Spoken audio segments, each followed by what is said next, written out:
Hello, everyone, and welcome to Play Dicely After Party. My name is Christy Clow, and this is the Talkback Show where myself, my wonderful castmates, and our incredible DM discuss the most recent episodes of Play Dicely, which is our D&D actual play show that airs live here on YouTube on Sundays, somewhat sporadically.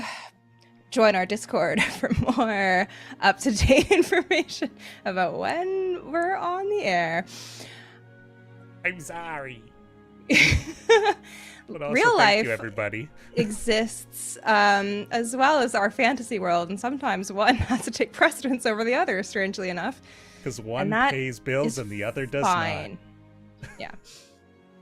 So thank you for joining us here on YouTube. You're hearing some beautiful, soothing music right now, and for that we have Tim from Tabletop Audio to thank. If you're enjoying the tunes, check him out on Patreon. Today, we are discussing 3 episodes, and we're going to do it efficiently. And we're going to be on the rail, but we're also going to celebrate bits and not just plow through them like I did last time. Today, we're discussing episodes 55, 56, 57, which is, these are the funniest episode names to read out in succession. Mummy, sorry. Squash Soup for the Cursed Soul, and An Angel with a Gun. All equally important and good names. I feel like that's my mental state, is the titles of those episodes. Yeah. No, I can see that. All right. Okay, so starting off with Mummy. Sorry. Guess what happens in this one, folks? You will not believe it. We fight a mummy. Kind of right out the gate. That's what we've got going on. Abe's mummy. Ooh. Adam wasn't here for it, though. My notes for the beginning of this episode are: we fight Mushroom Mummy and the Woodwode Wilson. Oh. Y'all remember that? Woodwode Wilson? No. Oh my gosh. Yeah, these first 2 episodes are going to be very fun for Adam because he was not there for those sessions. No, so I'm just sitting. You can tell us what we should have done. Yeah. In a given moment. Absolutely. Like, if Abe was there. Yeah. I mean, Abe destroyed that mummy. Yeah, Abe was Yeah. there. Abe really came through for us. So thank you so much for that, Adam. Hey, Yeah. anytime. Yeah. How does it make you feel? Actually, Adam, I'll question off with you. How does it make you feel that who was playing you at that point? Was it I Ryan. think Ryan? it was Ryan. Yeah, Ryan playing you, really successful. And then the last combat we had, I was like, oh, I'm so glad you're here. And then Ryan playing Gideon, really successful. Just didn't. Yeah. I mean, hey, he knows how to play fighters. You That's press true. the action surge button and everything dies. That's what we've learned, or comes close to it at least. That sounds really satisfying. All But right. if you ask Ryan, he has the most notorious roles. I think he's gotten way better at building characters to compensate for that. Yeah. I mean, when you attack 6 times too, like, you're bound to do something. And add 13 to your rolls, like, pfft. Yeah. That would be Sounds so nice. Actually, I say that, but I can get pretty close too if I have channel divinity and everything else up. So, yeah. Anyways, cool. I'm just reading over my notes as what we did. All that's really important is that when we talk this mummy before we fight them, and they ask if the plague is still happening, and we determined this was like hundreds of years ago. We're like, what the fuck plague are you talking about? So. I thought This was a very confusing conversation, if I remember correctly. I remember just being like, I cannot figure out if we should be talking to this thing or fighting this thing. I don't know what's happening right now. Well, because we chatted with them for like a while without like fighting, and I was like, oh, maybe there's a way that's like kind of evil cocoon mummy that we summoned. We could just chat it out. I mean, maybe it wasn't evil. Who knew? Well, Hear it out first. yeah, there's always a chance, perhaps. So Maybe this is why I keep getting cursed. yeah, it's a distinct possibility for sure. All right, so as a caveat for the first 2 episodes that we're talking about, a lot of these questions came from our favorite fan of the show, Kumbalai, who submitted just a plethora of goodies for me to pull from. And now my cat's freaking out. What's your cat doing? He's pissed because Anthony left, so he's having a meltdown. Anyway, so if you would like to also be just on the same tier of amazingness as Kumbalai, you can submit some questions on the Discord. Reggie's got a bunch. He just can't type, so he's saying them out loud. So the first one was for Denny. What do the magic beans look like? Are they different like Birdie Bots, or do they all look the same? I'm going to mute myself now. Right. I forgot that this question got asked because I did have a chance to originally look through all those questions. And it's been weeks since they've been there. In my headcanon, they're not just like, bouncing little beans or anything like that. I picture them like the string beans from Legend of Zelda Ocarina of Time. So like the string beans partially opened and like each pod inside is like blue, red, and yellow. And I'm like, oh, they're just so fun and I love them. Okay, I had to Google it because I didn't know what you were talking about, but I do see. Wait, so each pod has like a bean in it? So it's maybe that's how it works, but I don't know. You could just plant the whole string bean in the ground. Okay. But maybe it is the pods inside. That might make more sense. Or not pods, but the little boops, the things. Sure. Yeah. It's weird to me if they're Peas. huge. That's what they are. They're that stresses peas. me out. Yeah, I was gonna say peas. Yeah, definitely. I'm a big fan. All right. Question 2 from Kumbalai. Dallas refers to Elowen's spooky totem collection after fighting the mummy and getting a shiny, and they think suspicious, ruby. What would be the ultimate get for her collection? I think we're confused here because we didn't get a shiny ruby from this, right? The shiny ruby was from before. I think it was. I think we were confused because it's an obsidian totem with red eyes. Yeah. What did it look like? Was it just like? It I just like wrote totem. vaguely looked vulture-like. Oh. We sold that thing immediately. Oh, did we actually? Like, we sold it. We expedited that. Right on. Okay. Got it. Converted to money. The ultimate get is the stranger's head on a pike. That's what I would like. That's kind of fun. Like my collection. Like keep The it in my Witcher, garden. where you have like you can have the heads of monsters tied to your horse, and they give you a buff. Cool. Yeah. Yeah. What buff would the stranger's head tied to your horse give you? I mean, the ability to curse others. Like, I become the stranger. Is that my ultimate goal? No, I wouldn't think that's not usually that extreme in The Witcher. I would say maybe like it would give you like you can go into a rage once a day or something. That's fun. Yeah. Just Danny, if you're looking for ideas. Phone companies don't offer you long-term contracts. Oh, that's a good one. Yeah, I think that's a big problem for Elowen. Constantly getting those calls. We get spam calls on the sending stone all the time. It's like we only have 6 keys a day. This is Jerry from Sending Co. Yeah, we would like to offer you. You've been a customer with us for like 5 years, and we greatly appreciate your service. Someone keeps leaking our number. Yeah, it's the worst. All right. It's just Mikulek's been answering the Sending Stone while you guys have been away. It's just like, yeah. Oh no, they keep like signing us up for all sort of junk. Oh my god. Yeah, he doesn't know how to recognize spam. Just strange character flaw. Yeah, that's so weird. I saw that on the chart, and I thought that was a bit odd. But, yeah. I didn't think it was going to be that big of a problem, but here it is. I think it would come up. But anyway. All right. Kumbalai question number 3. What kind of building would you choose to summon into a spooky forest in lieu of a fungus mummy temple prison? Truly, what a question. Okay, I was really hoping when we planted that bean that it was gonna be a treehouse, though. Yeah, I was I just think about that'd to be say Treehouse Mansion. a treehouse Yeah. would be so fun. But like one of the ones maybe that's like Reginald. That's like it's normal. It's like the TARDIS. It's like bigger on the inside. It's gonna be really cool that it's just like a magnificent MILF's Magnificent Mansion sort of thing. That'd be so Sorry, cool. MILF? I don't know what. Yeah, what I heard I don't that too. know. I figured it out. Yeah, Whoever the same. other M one, fuck off. God.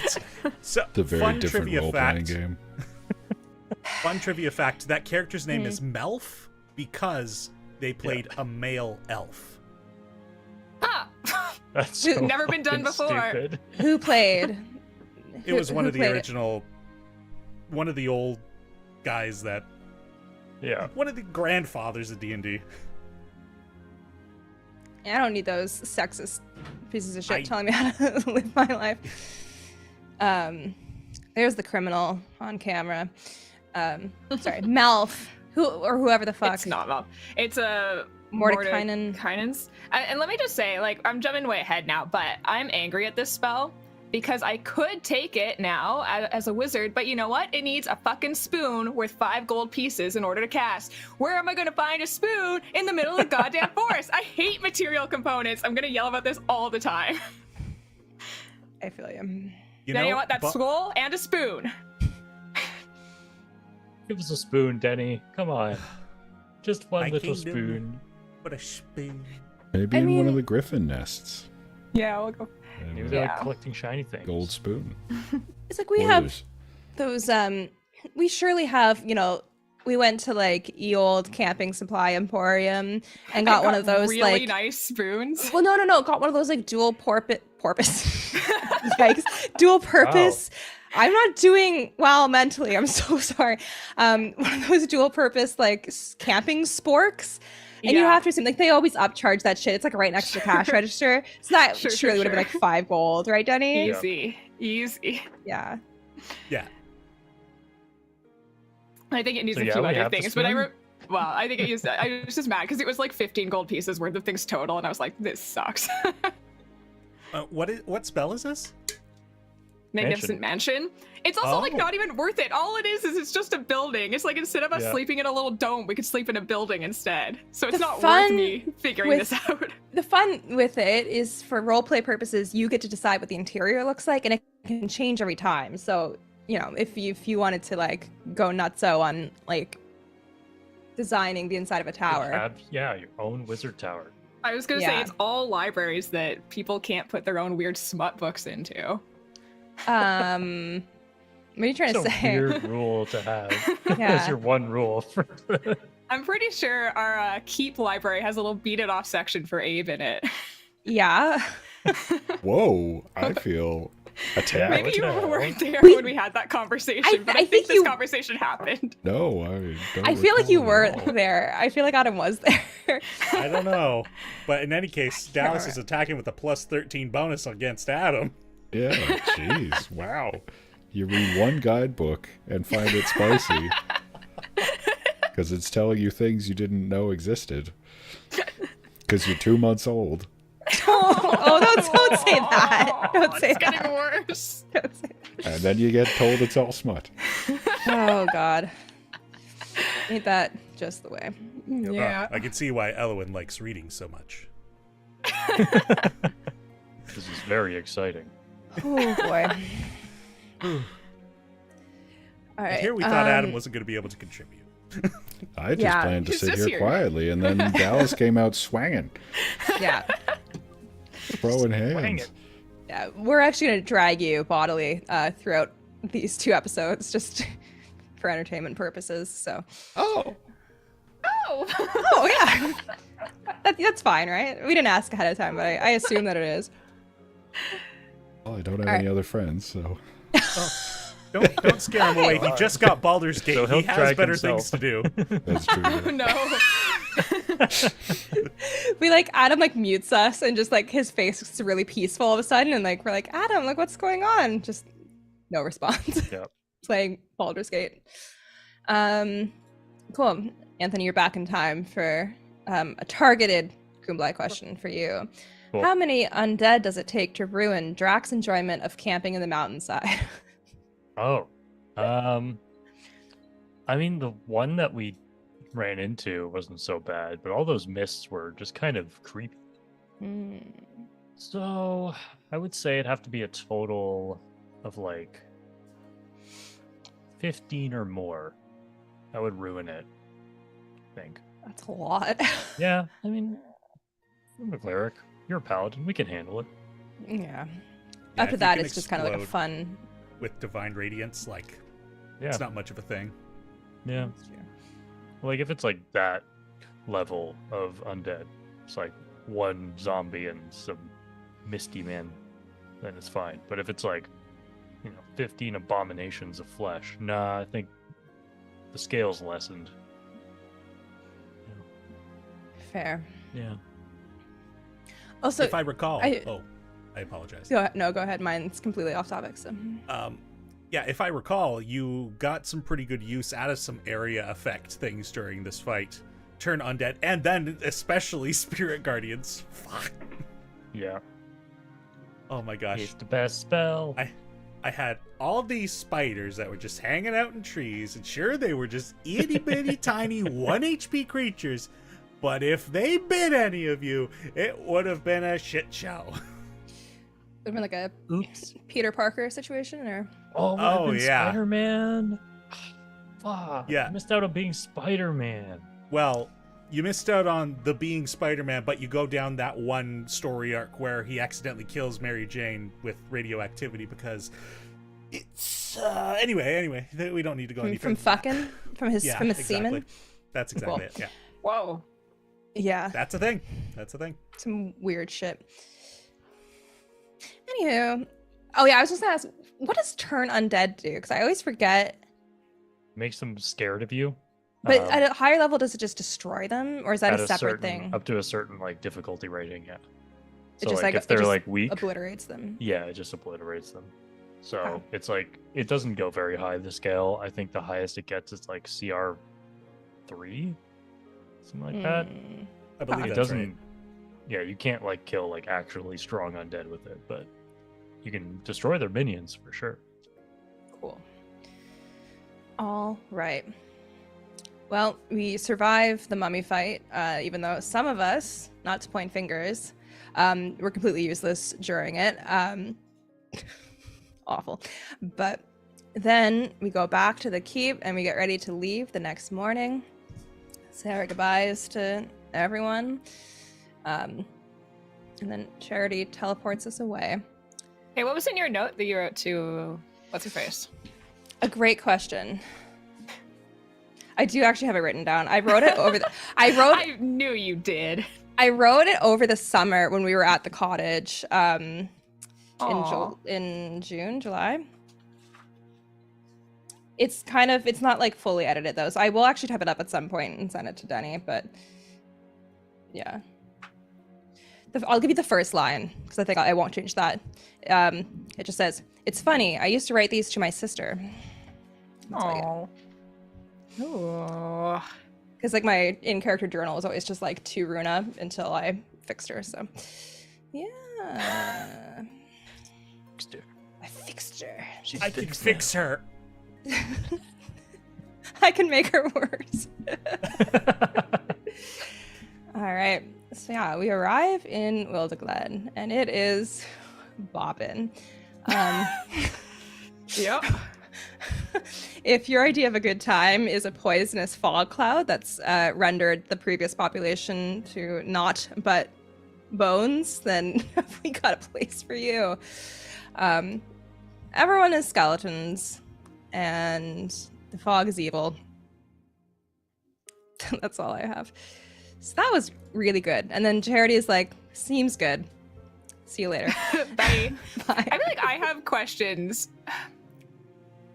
It's just in general, I feel like I'm having trouble figuring, because Charity, I mean, and I don't know if this is just like, you didn't want to send us to the middle of the ocean, but she didn't roll very well on her teleportation roll. So how well does she know this random building that in theory didn't exist? Like, like pre-desolation, right?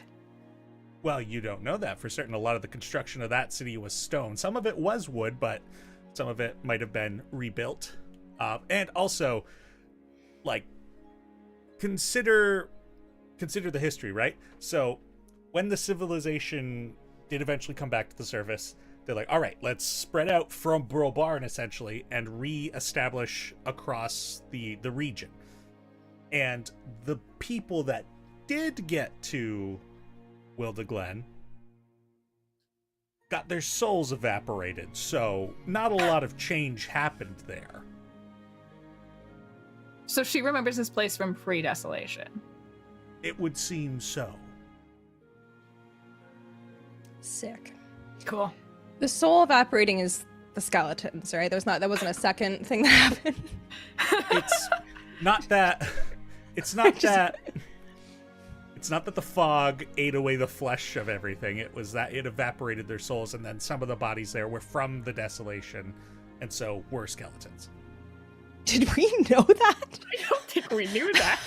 I was really just like their souls. I just thought the fog was like poisonous, and I know like we tried to talk like to speak with Dead with one of them, and it didn't work. So we're like, that was basically what I revealed to Anthony was the fog basically snuffed their souls out like candles.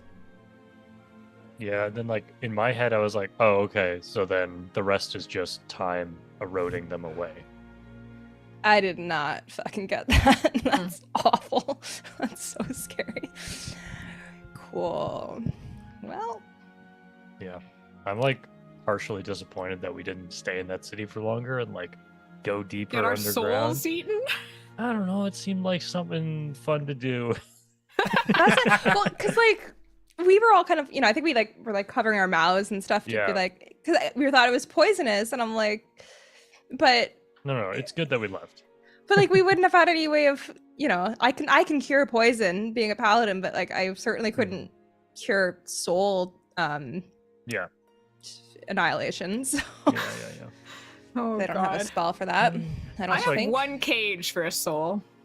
One of you can have your souls replaced. I'll put it in my little cage. But would there even be a possibility to do that, or does it just like snuff out? Is that a slow? Well, you gotta like, go does back. part and of my try soul it out. leave, or is it immediate? Where is this fog coming from? What's going on? If it was like if it's like a poison condition that it starts with, like we could protect ourselves from that. So presumably if we can protect ourselves from the fog getting in and poisoning us, then we can protect ourselves from the soul evaporation, because that's like the first step. We don't know that though. How long were we in there? Like a few hours at least. Yeah, a few hours. Yeah. But like Abe wouldn't have to worry about that. They don't need to breathe. But It depends. but is it breath? Like if it's taking your soul, why are we thinking that it's poison? Like why would it act like poison? We were covering our mouths because we thought it was poison, but it might not have anything to do with that. So It's more like a miasma than anything else. I was saying if we took enough time, we could teleport in, check out things for an hour, teleport out, and do that, every couple of days. sure. Maybe that's something we can pitch once we've saved the world and everything's good. Can be like, hey, you guys want to pay us to do research on this really scary situation in Wildeglen because you're trying to expand over there. So we'll just take some samples. It would literally be the plot of Annihilation. True. Scary bear. Anyways, Kumbalai, we're busy over here answering your questions. Nice of you to Kumbalai, show up. you missed me calling you the greatest in the world because I just was able to ride solely off of all of your questions, and I appreciate it immensely. One thing I wanted to bring up, because this is one of the moments where I just wrote expand in my notes, was the story about the devil baby. Noelia Carniker? Oh yeah. That's what I have written down. The cursed imp child. Was that a pre-written story? Yeah, I don't remember who I was talking to about this, But yeah, that one I had written so long ago. It was, if Abe had continued to like go into that book of nightly tales that he'd gotten back in Brol Bar during your guys' first visit, that was one of the stories in that book. Oh, okay. Very And I cool. was like, Very oh, cool. wonderful that it becomes relevant again. That's so fun just to have like a bunch of stories you've already written and be like, oh, I have a perfect little thing for you here. It really like makes the world feel very rich when you're able to kind of present history and stuff in that way. So You've done that a few times. You're very good at that. Writing stories to enhance a world is very cool. Oh, that's I think like one of my biggest philosophies in D&D is like the best way to enrich the world is what are the stories that people tell. Like the entire point of us playing D&D is to tell a story. So how about I enrich your story with some other stories, even though they make an appearance and then move away, and you can decide how your story is affected by that. Then he's the Ice Cube of DMs. I'm What? No, sorry, slowly the melting exhibit. away. The exhibit. Oh, sorry, you mean the rapper. Okay. Yeah, I don't get that reference. Can you please explain? it's from Pimp My Ride. It's not helping me. Yeah. It's the guy who says, "Hey, I heard you like this, so I gave you this inside of this, and you can this while you this." Okay, thank you. I was like, I'm like, is he like a renowned storyteller? Like, I don't understand. Cool. Ugh. Yeah. All right. Blah, blah, blah. We investigate the city a bit, and then we decide to make our way to Talna. And we definitely didn't walk south several days before deciding. Don't worry about it. That didn't happen. We made that decision right away. The most indecisive we've ever been, I think, was leaving this city. Yeah. I mean, like, we're kind of just, we just really have a lot to go off of. So, yeah, so we make our way to Tala in the hopes that they'll give us some direction. They'll know, like, what the fuck is up with the fog or the bog beast. And then they It's not definitely. gonna be a whole other quest line. Yeah, it's not going to be a side quest that's, like, extremely detrimental to the mental health, specifically of one of the characters. And yeah, what happened at the end of the episode that was like a little haunting? I'm trying to rack my brain. Oh, was it that Rhea noticed that the stars were going out and that the moon has a freaking black spot, which we didn't even know that was on the table. So that's a little rude. What the hell? That's a new one. Curveball. Yeah. So I want to know, because I swear, like, in an earlier episode when we were still in Pearl Bar, like, you made some mention of, like, Rhea looking up and being like, oh, you can't see all the stars, but it's because of, like, the light pollution of the city or something. Was that actually the case? Or is that just you being like, hee hee hee, like, they're actually already gone, you just You're don't all know. fucked. You guys Well, are I mean, I of course utilized it as one of my tools for the storytelling because, like, I know the anxiety's there and it exists, and of course, it being Azari as well, a very, like, they have mapped out the stars and are very conscious of the night sky. I was like, well, let's take the opportunity to remind you that that is a worry that exists. However, that's the only little thing I'm going to give you at that moment. Oh, rude. kind. It's just dramatic I'll add intention. it. Yeah, fair enough. All right. So my question, we kind of, I think, mentioned this in the last after party, perhaps, but is the black spot in the moon a missing chunk that fell into the water near Balesville?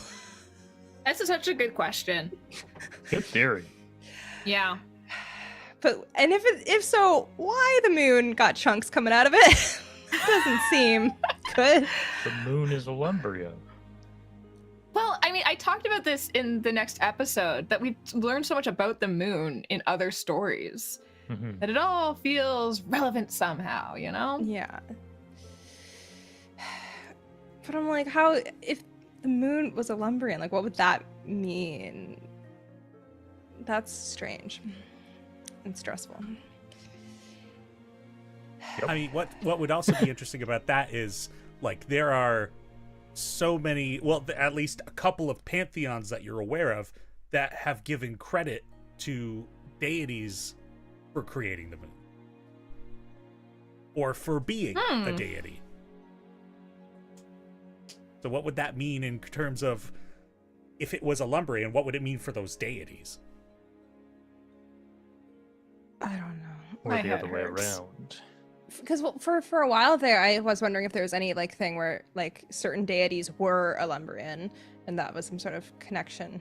In the way that like if a super advanced alien race came to us, that they would seem kind of demigod, like, you know. Yeah. So. Kind of in the same way that Malden is a pseudo deity of sorts. Yeah. Do you think is a Lumbrian? I've actually really lost the track because we haven't been really touching on it recently. I've fully lost the track of what I thought my Malden theories were, so it's certainly possible. Speaking of, I went to move that moon question into the tinfoil hat section of my notes, and I untoggled it, and all I had written in there was, who even knows anymore? Yeah. Yeah. That's Great. about where my brain's at too. Yeah. So that's really solid. I'm tired of trying to figure it out. I'm just here to enjoy the story at this point. Yeah. It'll happen. It'll be cool, I'm sure. I had such passion and joie de vivre of, mapping out conspiracy theories, and now I'm like, whatever. All right, noted. They have been worn down. Time to end the story. No. No, it's not that. It's just there's so much happening that it's like it doesn't feel fun anymore to be like, ooh, it's kind of just like, not like that. Let me finish. It doesn't feel fun to be like, I'm gonna figure out all like the little side plots and how they all connect. Get back here, because I'm just like, I need to solve the main issue. I don't have time to be dicking around with my conspiracy theories. we Don't worry, Daddy. I'm still dicking around with my conspiracy theories. I mean, I think the freaking intellective hours broke me. If you want That's the fair. honest truth, so Yeah. I'll get back there. Don't worry about that. Right now, I'm just like, I don't know what's happening. So, all right, we've got another Kumblai question coming in hot off the presses. Do the missing stars take out any particular constellations? You can imagine we're asking this to Rhea in a way, because they would know. Yeah. Yeah, so moving on. Sure. Would Rhea not know? Oh, Rhea Or should probably I- would. It's Okay, just, so I should make a Can we note. go get Logan to roll a die right now? I can Yeah. call. I mean, I can call him. I mean, it's like, sure, there's probably constellations out there that, are usually reflective of stories and whatnot. And so I haven't put too much thought as to what those constellations would be, but that's a fair point considering that the night sky is playing a big part in the story right now. I should give that more thought and flesh that out a little bit more. As for the answer right now, no, it does not seem to be, if you ask Dazaria, no, it's not really targeting constellations. Okay, that's good. The darker question of that is like, because other druids become stars, presumably Rhea can recognize like family members and friends, right? And it'd be like, like Jerry is gone. Sorry, I could not think of another name. A good fallback. That Uncle Jerry Jerry. offering us sending stone packages. Yeah. It's spelled differently, of course. Lots Oh, of yes. apostrophes. Yeah, it's Jerry. I'm gonna actually, I'll figure out how that I wrote that. That would probably be Jairei. This is what I got. Ooh, that's good. I like that.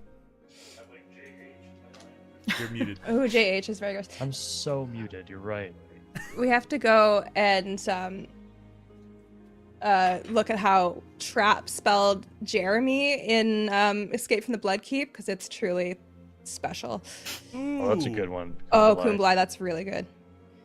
Beautiful. Okay, that's who that Jerry's star is missing, and it's Yeah, really they're upsetting, super so. dead now. It's sad. yet to come up on the stream chat for some reason, but I'm sure it'll pop up down there. Yeah. Or All the right, so that on-screen is chat. actually Earthing for episode 55. 55. I had to think it started with mummies. Yeah. It always starts with mummies. And ended with It starts with your spirit. your mom's brother, Uncle Jerry. How it goes. Yeah. Okay. I'm doing fine if people are ready to just plow through to next Let's go. episode. Okay. So now we're hopping into episode There it is. 56. Squash Soup for the Cursed Soul. Everyone take a moment to observe the name on the screen. Blessed be Jerry.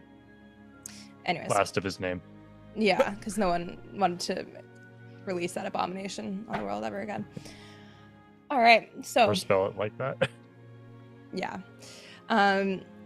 So we start off episode 56 by entering Elwyn's old village, Talna, now known as Nara, and we meet Eardeater, de facto. That's how you say it. Say it again. Eardeater. Oh, you're Dear, God, dear, bud. Fabian's granddad. Yeah. What's his name?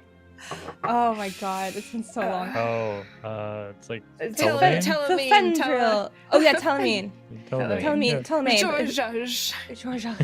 Yeah. Tengaja. There is something else that's Fendrendriel or something. I don't know who Yeah. that is. Like one of the other elves there Yeah, turns into a dove or something. Anyway, anyway, so this is the de facto leader of the village. And boy, has he been having a lousy case of the Mondays.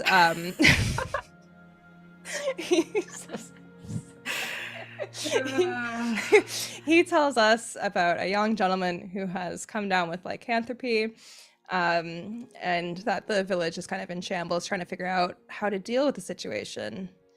And we kind of insert ourselves, as we're prone to do, and be like, we got this. We'll talk to Well, him. we're here. Might as well take a little look-see. Maybe our clerics Yeah. can do something, you know? Yeah, we're complete strangers to you, but we would like to go look at this boy, so if you wouldn't mind. I want to see the baby. Show me the baby. He says, sounds good. So yeah, we go and we meet Garen, and he tells us a really fucked up story about what his friends did to them on their camping trip, which, I mean, to be honest, they kind of had it coming, so Yeah. Fuck them.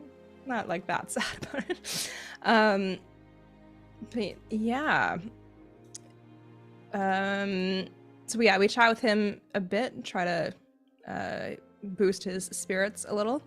And then we convince him to let us cast Remove Curse on him, which fails, of course. And a cloud of dark, stranger-esque energy appears. Dallas, at any point leading up to that moment, were you suspicious that this was a stranger What? thing? I mean, I guess I was because I pointed it out. Yeah.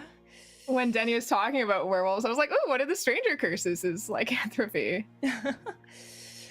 Two of the stranger curses are lycanthropy. Who would have guessed? Like, You have to Stranger's think- getting ideas. lazy. Yeah, Yeah. after 3,000 years, he's probably like, I don't know what else I've got. I guess you're a wolf guy now. Sorry. I've only got so much time here. I have one of my pre-owns. Yeah. He's like, you know, they're never gonna find each other and talk, so I can just kind of repeat it to you. Like, it's totally fine. Two you know? werewolves meet up. Oh, well, one of us has got to go home and change. Awkward, yeah. So yeah, I guess it like crossed my mind, but I don't think I really thought it was that. I think I was just like, ooh, that's kind of fun. If I had really thought, I don't think I would have said it out loud. Yeah, that was your first mistake. Yeah, really. I talked it into existence. That and thinking that it was kind of fun, and then it wasn't. It should never. Nothing's ever fun. I should know that. Yeah. Yeah, so Elowen questions Garen a little bit about what happened. And we find out that he has his own little stranger totem carved out of wood, and that his awful friends tried to drown him, and in the midst of dying, the stranger appeared to him, and unwittingly he made a deal in order to survive. which I think kind of shattered everything you thought you knew about the stranger, correct? Yeah, that sucks. That's not fun. What are we talking about, the material plane? I didn't think that was possible. But it does seem like there is something to water being like a kind of extra dimensional in a lot of ways and places. Yeah. So yeah, I guess afterwards we talked about it. I'm also having like such deja vu. Did we not do an after party about this already? Because I feel like I've had all of these conversations already. We did have an after party that was we did do an after party that was after this episode, but we were covering previous episodes because we were really behind. So that maybe that's it. So we might have kind of like had all these thoughts. we glossed over it and tried to like not touch too heavily on it. Right. So, yeah. Right. Yeah. I guess I forgot that we had also seen the portal in your village, or found a portal to what we assume is the forest, where the forest went to. I just, I didn't think it was possible, but there it is. Fun. Yeah. Truly such a blast. From this moment moving forward, it was just Party City. So yeah. So now we just have to be worried about every body of water we run into. Yeah. And any body of water that anyone anywhere might go into on the material plane. Mm-hmm. That's cool. Makes me think though, like if it's specific bodies of water, like it's not just any. Yeah. Right? No. Because we've heard talk of lay rivers and lay lakes, so maybe it's like if you're, drowning in a lay lake, stranger might be, hey, let me help you out. Regular pond, you're out of luck. Sorry, you're drowning. But is there? I can't remember what the stranger is up to. Like they're in the wilder, but is the forest, somewhere else? Like, are they actually connected to the darkest heart? Have we determined? I don't think we know that for certain, but I think that's what I'm assuming. Because then, like, we know, like, presumably basing this off of it as if the darkest heart is like Shadowfell. Is that a right assumption? Yeah, it's so pretty comparable. In a meta sense, like I know that like Shadowfell is like it has it's like a reverse thing, right? So I'm wondering like maybe there's certain areas in Darkest Heart that specifically like link up with like the way that like the Life Spring and Wormhall does. So maybe this Sava Pond is something like that, but which we didn't actually investigate, did we? Because it's south, right? Yeah, no, it was south like 7 days. Yeah, it was far. Yeah, kind of a pain in the ass. So maybe if we've figured our shit out with the next enclave, we can kind of pop over there on our way back. Probably Baylessville will be actively exploding at that point, so we won't be able to, but we can keep it in mind, perhaps. So, yeah. Cool. After we talked to Garen, we talked to the medicine woman, Oodlal. Is that her name? Oodlal? That sounds right. Great. That sounds good. Yeah, I think that's correct. Even I'm confused. Oh, that's not a good sign. And I was confused during the session too. Okay. Yeah. So her and I bond a little bit because she knows my Gma, which is quite nice. So we share some stories. She tells us a little bit about the village and what she knows about Wildeglen, which is that Erdir's wife was part of the group that went over there, and it seems like they died pretty immediately, presumably because after a few months people went and they were all dead. So I guess I didn't ask for kind of like how dead were they. But it's probably in poor taste. Skeletons? Yeah, like how were they like fresh or I had to go so it's somewhere between myself, and I determined yes. So it's somewhere between a couple hours and a few months where your soul gets evaporated. Okay, so we're narrowing it down. Yeah. We're getting somewhere. Yeah. When we get sponsored to do this research trip after the world is saved, we can go back and kind of really question the people in Nara about their dead loved ones. Sure, those will be easy conversations. Oh yeah, for sure. So we have another we actually have like a lot of fun questions scattered throughout from Kumbhalai instead of saving them for the end, which I quite like. So Dallas, you were super excited for this question. What is your favorite way to eat squash? Kumbhalai likes ravioli with mushrooms or risotto, and just in general says there's so many good ways to eat squash, which is really true. I also love butternut squash ravioli. I think I talked about this before at some point, but with brown butter, sauce, and sage, and so good. Yeah. Oh my god, that is so good. I mean, I think most of you had my favorite squash food because it's one of my favorite foods ever. It's spaghetti squash and kale salad. Yum. So I make good. it for all the potlucks I go to. It's so tasty. Just spaghetti squash and kale and pine nuts and cheese, and it's very tasty. I can't believe I haven't gotten that recipe from you to make for myself. I should do that. I love it. Yeah, and it's like it sits in your fridge okay for a little bit. It's great. I love that thing. Sweet.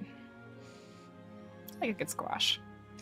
When I was my first summer like living in Toronto, not going home during university, a frequent like meal of mine was to like make like, I don't know actually how I made it now, but it was like just spaghetti squash that I would like heat up and then like make into kind of sort of pasta and just add like cheese and vegetables to it, and was like, I guess and there was no joy in it, but it was good. It's just, it was not like done in a very fancy or nice way. It was just kind of, this is food in a bowl. So you need sometimes. Yeah. I think my favorite squash is a butternut squash, basically what we had last night. Roasted with brown sugar, salt, pepper, maple syrup. Just get that nice like sweetness to it. It's delish.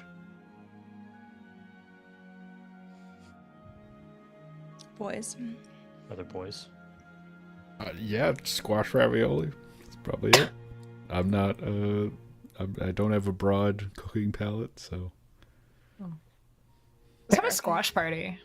We should have a squash party. Oh, that'd be so fun. I do squash. Play squash. We play squash and we cook squash. Ooh. Wow. Okay. My favorite preparation of squash is, and actually I had this on Saturday. My sister made it. I'm Mohawk First Nations, and a lot of our staple foods are what we call the Three Sisters, which is corn, string beans, and squash. And we have a soup that is specifically made with those ingredients, and my sister made it with like a chicken stock, but it's a vegetarian soup, and oh, it was so good. But otherwise, I'm not so really tasty. huge into squash, but that soup's freaking awesome. Well, you're still invited to the squash party, but you just can't bring that kind of negativity through the front door. That's okay. No, that's fine. And I'll eat the squash. I'm down to party. Okay. Well, that's all that. All you need is like an open mind and a positive attitude and about 10 to 20 squashes in a bag. So. The fuck else did we do? Oh, we just were bouncing around between people. So we just talked. Yeah, truly. It's just like we talk with this, we talk with that. So yeah, we go and talk back to Irdir and talk to him. And are kind of like, here's everything we know. We know what this curse is. Maybe we can make it better. And he's intrigued by that. But Ria wants to know if he's fucking up for the challenge, if they want to accompany us, because things can get dangerous. And so he recounts a story of encountering some creature. Which, the fuck was that? It was a scaly creature with wings and pointed ears. Could have been consuming, like, if you saw them eating someone, could have been consuming their soul, memories, or sanity. Oh, I guess, you did answer it was Nabasu. Oh, Yeah, Zarya rolled high enough, I believe it was. Yeah, What those the things are actual nasty. Huh. So that's good. Is that, I guess that's probably like related to that whole, there's demons coming out of somewhere in the south and we don't know why or how. Yeah. Pretty astute That's- connection there. Thank you. I'm very brainful. So, as of right now, at least, I'm full of brain, but it could change at any moment with what's happening. We have to brain blast you again. Probably. Bam, here it comes. Bam, 200 IQ. Whoa! Oh my god, that You was said that ready to crazy. go? I just want to get Kumbalai's weigh in on squash party. Not down for playing squash, but love to cook it. Used to have a pumpkin palooza the whole month of October. Tell me more. That sounds so fun. Oh my god. Your hands turned orange? Wow, this is fascinating. Kumbalai, would you like to help us carve 100 pumpkins into Pokemon? Yeah. This is Hold on a second.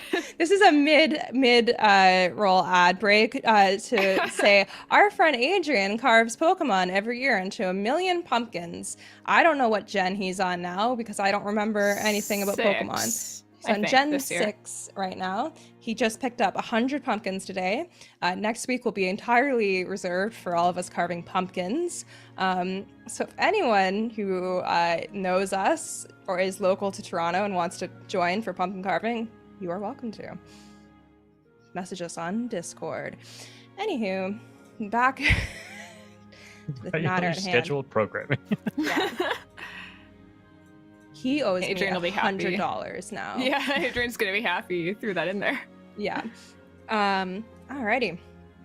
So, after we talk to Iridir, we go to the room care house and talk to each other. so much I remember doing this during the recap. I think I tried to restructure it because I was like, all we did was bounce back and forth talking to the same people. Yeah. It's really, like, it's truly just, like, one of those kind of, like, missions in an RPG where you're like, okay, run over here, talk, like run over here and talk. It's like, you people, you could be talking to each other. Like, I'm just sharing Can information. we all just get into one space and talk together? Yeah. Great. Okay, so yeah, we begin to theorize about breaking Garen's curse because we obviously know a little bit about what Element discovered in space about how to break the curse, maybe. But first, we have a lovely question from Kumbalai. Where did the inspiration for the room care house come from? A place where people can go if they don't feel like going home for any reason? Obviously, I'm familiar with shelters for youth, the unhoused, etc., but none of the ones I'm familiar with are open to anyone just not wanting to go home. Usually, you have to either not have a home or have a decidedly abusive one before you can stay somewhere else. I appreciate that this community dwelling is open to anybody who needs it for the night. Denny? Yeah, so with my cultural background being what it is, a lot of things, like, I bring a lot of the background that I have culturally that I don't really get to share much these days, and I kind of slip it into my games. So you all are kind of getting the little bits of cultural inspiration that kind of reflect some of my upbringing and my learning and that kind of stuff, like our communities, that being Mohawk First Nations, like our villages were like a few houses called longhouses. The name would suggest they are houses that are long, and basically like families would share a single one of these, but like there was no, like, anyone could basically go anywhere. So it's like this was just kind of reminiscent of that, where it's like, this is the house that serves the purpose of community, that serves the purpose of family. It was like, this is just a structure. If somebody needs to be here, if somebody needs to go there, the community is there to take care of you. And I think that's kind of what I wanted Talna/Nara village to be, because Eloin's backstory is so dark, and this was like the one point of goodness before everything went awry, and I wanted to make sure that stayed true. Which I appreciate. I really liked what you did with this, because I also was like, boy, it would just be nice for this to be a nice, wholesome place.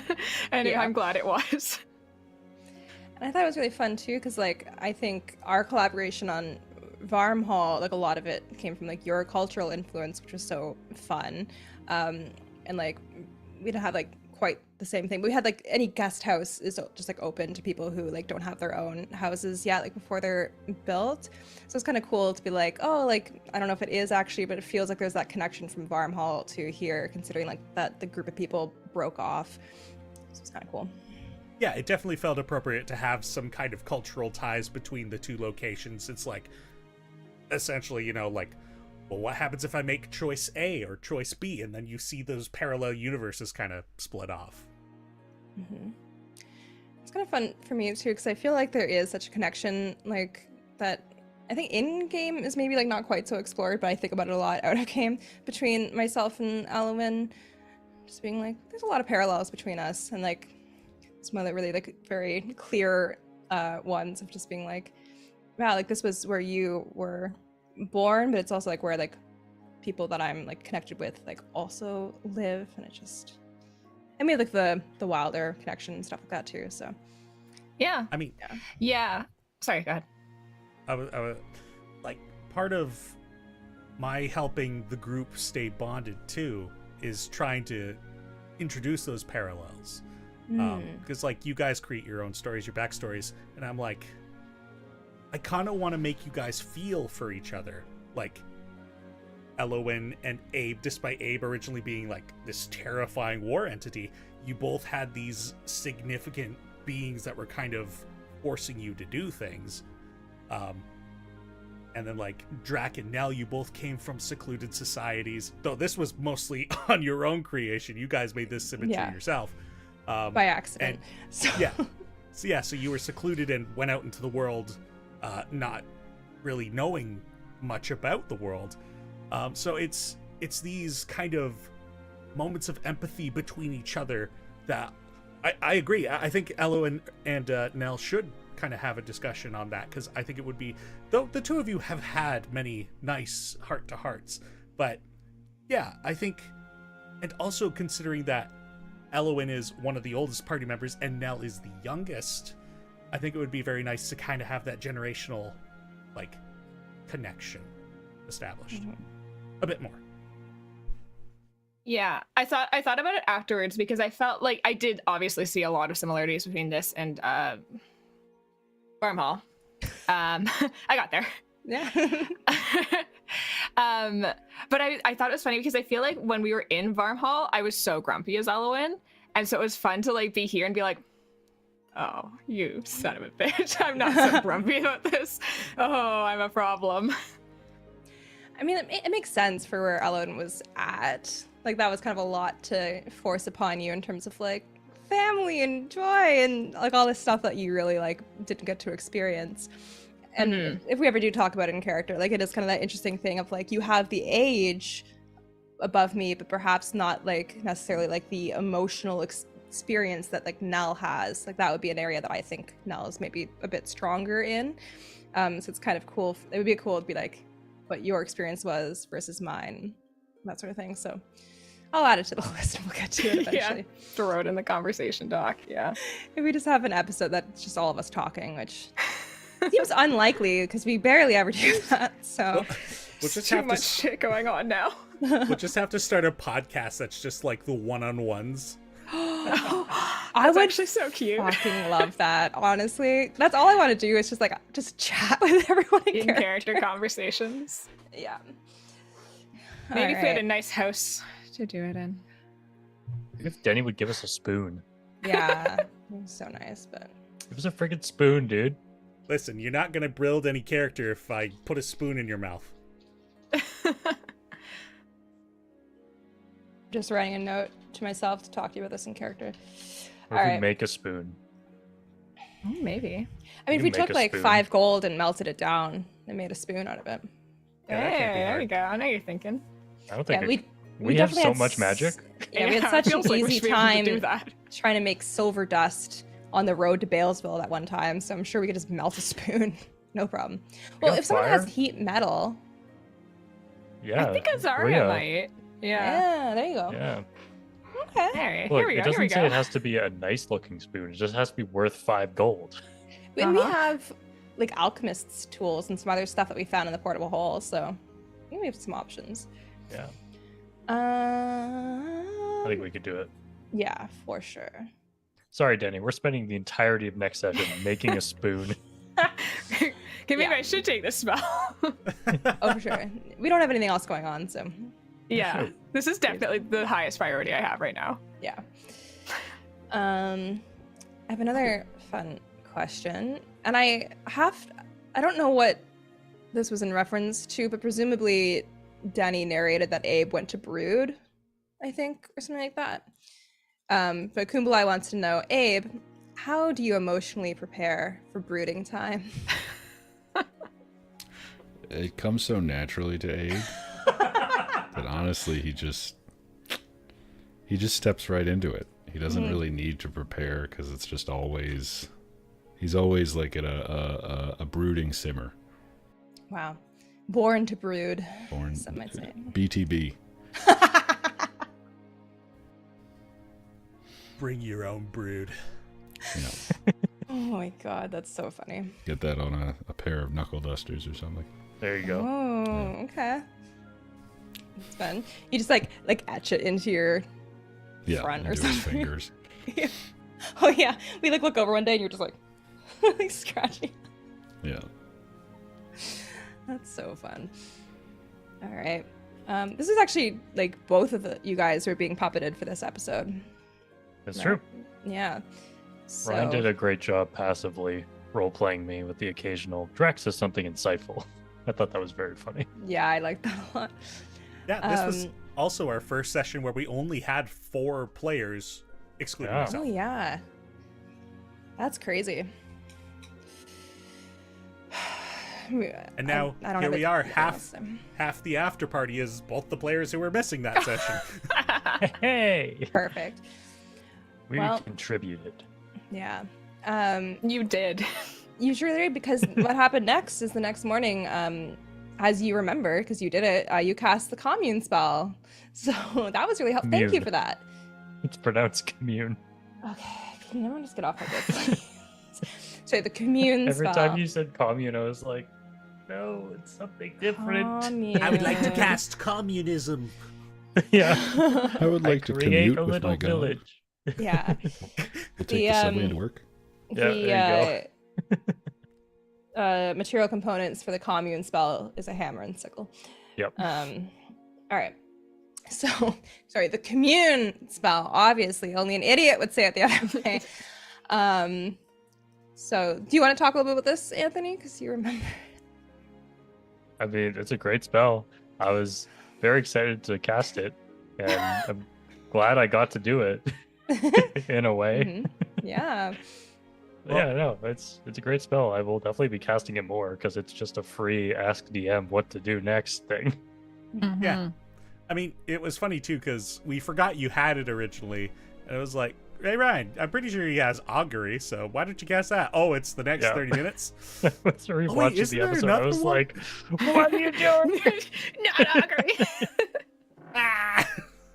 Like, I also have divination. I have so many things I can use. There Yeah, are a there's, like, tremendous 5 amount of like Yeah. spells for that. Yeah, we had a conversation about this in like our chat after. I was like, yeah, there's like 6 of these. Why are there so many? Yeah. They all do like increasingly better ways of just asking DM for answers. Does it kind of like culminate in a way with like divine intervention of like, I'm not asking questions anymore. I want you to freaking do it. Fight this fool. Yeah. Yeah. Basically. Sweet. Well, with your very useful commune spell, we get kind of like a yes or a neither yes or no answer to if we will be able to defeat the curse on the doll. And then we learn that it would not be impossible to remove a curse on another totem if we break the curse on one. And then that there is no difference in strength between the 2 totems, which I thought was all very helpful information. So it must be hard to navigate as the DM in these situations of like, I have to be vague because it's a role play, like it's a game of chance. So you can't really say like Yeah.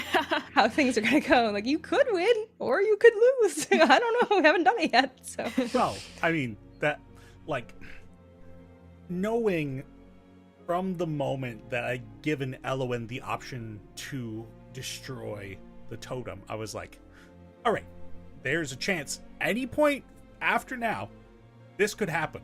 So, immediately after that session, Weight of the World, episode 53, 54, I prepared the battle map for that fight. Interesting. And so I built the stat block for the stranger. I was like, I know how strong that fraction is. And since you asked that with that commune spell, I was like, okay, well, I know how strong it is. I know how much HP you guys have at the moment. Yeah, it can go either way. And we went, we'll take those odds. Yeah. I don't think there was a world where we didn't try it. Yeah. Especially like for Yeah. Elowen, like well, because that's what happened next, was that like Elowen decided that it was going to be Garen's curse that we attempted to remove, which was such a pivotal moment for you.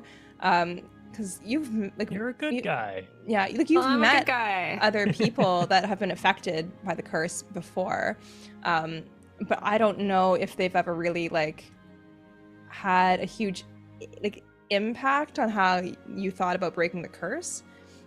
You know, like Well, when we met Nievin before, I'm pretty sure I promised him that I would break this curse too. I feel like Elowen feels a community around those cursed, right.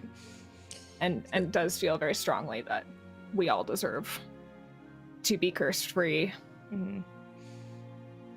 Especially this poor little child Yeah. who's been cursed for 7 days. I don't know, the more I thought about it, the more I was like, what a life he could have, you know?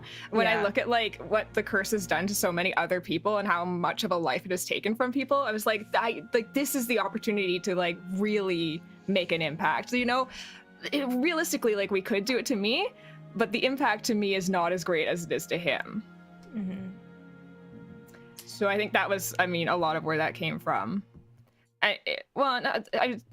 There was no chance we were gonna let anyone kill him for being cursed. That's Yeah. not. And I was like, or we could like go let him run free in the forest and like be a werewolf. I don't think so. I don't think that's gonna happen. We're gonna deal with this. I thought it was so cool. Just like it was like I really felt like Elowen was like coming into her own during that, being like, because I feel like in a lot of the ways like the curse can like be like quite crippling, of being like you spent so like long trying to come up with solutions that it can feel like impossible to do anything. But for this, you were like, no, we're fucking fixing this, and I thought that was so cool. So Well, and I feel like I felt like a mind shift as well. Like honestly, just like having an answer, I think is such a difference to her as well. Like I think she spent so long trying to figure out what the answer could be. Like even just knowing that there is an answer is like, I don't have to wake up thinking about that anymore, you know? yeah. I think that's a weight removed in and of itself. Yeah, I felt really good in this episode about this choice. Right here, I felt really confident and really strong with the Perfect. character. Right now, I felt good. Excellent. And what a lovely note to end this episode on. I'm going to suggest we take a quick 5-minute break before we get into the mess of the next episode. So everyone go eat some squash, and we'll be back in 5. If only. See you soon. Bye-bye.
Hello and welcome back to After Party, where we are about to discuss episode 57. Sorry, can we go back? I have a question from the beginning of 56. Actually, that's funny because I also have things I want to add about 56. Okay. Actually, go nuts. I'm going to eat some chocolate, so you guys go ahead. Yeah. So, okay, my question's for Denny. Because at the beginning of 56, we're talking about Telna Village, and you talk about chrome trees as if you've told me this before, and I don't believe you have. Can you explain to me chrome trees, and if I should remember you explaining this to me before? No. The trees became glassed on one side when the dragons attacked. Oh. Yeah, so that's why they're like that. Fascinating. What? Strong trees. Yeah. Crazy. It's fun where Okay. where magic lies in the world and things interact, and then suddenly a new thing happens, and you're like, whoa, Magic the trees trees? are mirrored now. Pretty neat. Just fun little spicing up the world. No, it was fun. I just felt like you said it like I should have known what you were talking about, and I was like, do I know this? I have no idea what's going on right now. I don't know. I probably targeted you with a lot of information in that, being like, this was the place. Right. I thought it was very cool. I just it wasn't in my brain before. Yeah. But something I did want to add as well, the end of 56, when Drac got the big cast on the statuette and caused it to shatter, I was like, oh my gosh, episode 55, that vulture totem, that was like foreshadowing. Whoa. Completely unintentional, but I was like, a little statue here, and now next time we're really gonna look at a little statue.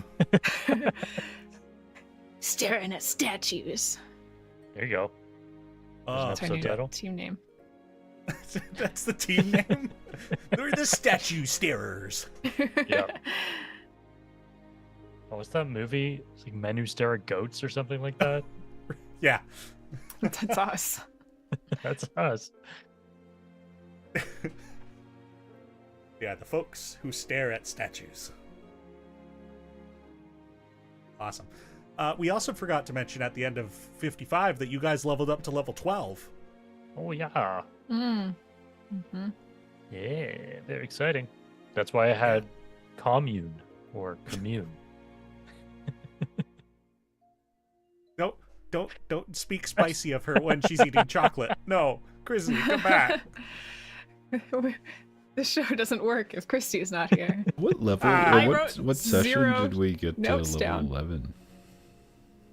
Oh, it was a while. It was, yeah, there was a huge gap between 11 and 12, which I think is personally fun about my system of leveling up. It's like, it could be a huge while, and then it could just be in rapid succession, because Yeah. Really? I'm like, significant things, I like to use significant events, well, the milestone system, as my way of leveling up. In the last campaign, what I would do is I would kind of cache them, and then go, all right, you guys went through a bunch of significant events, 3 level ups, do it. Yeah. I have Was been, 11 the one where we jumped to? Did we go 9 to 11?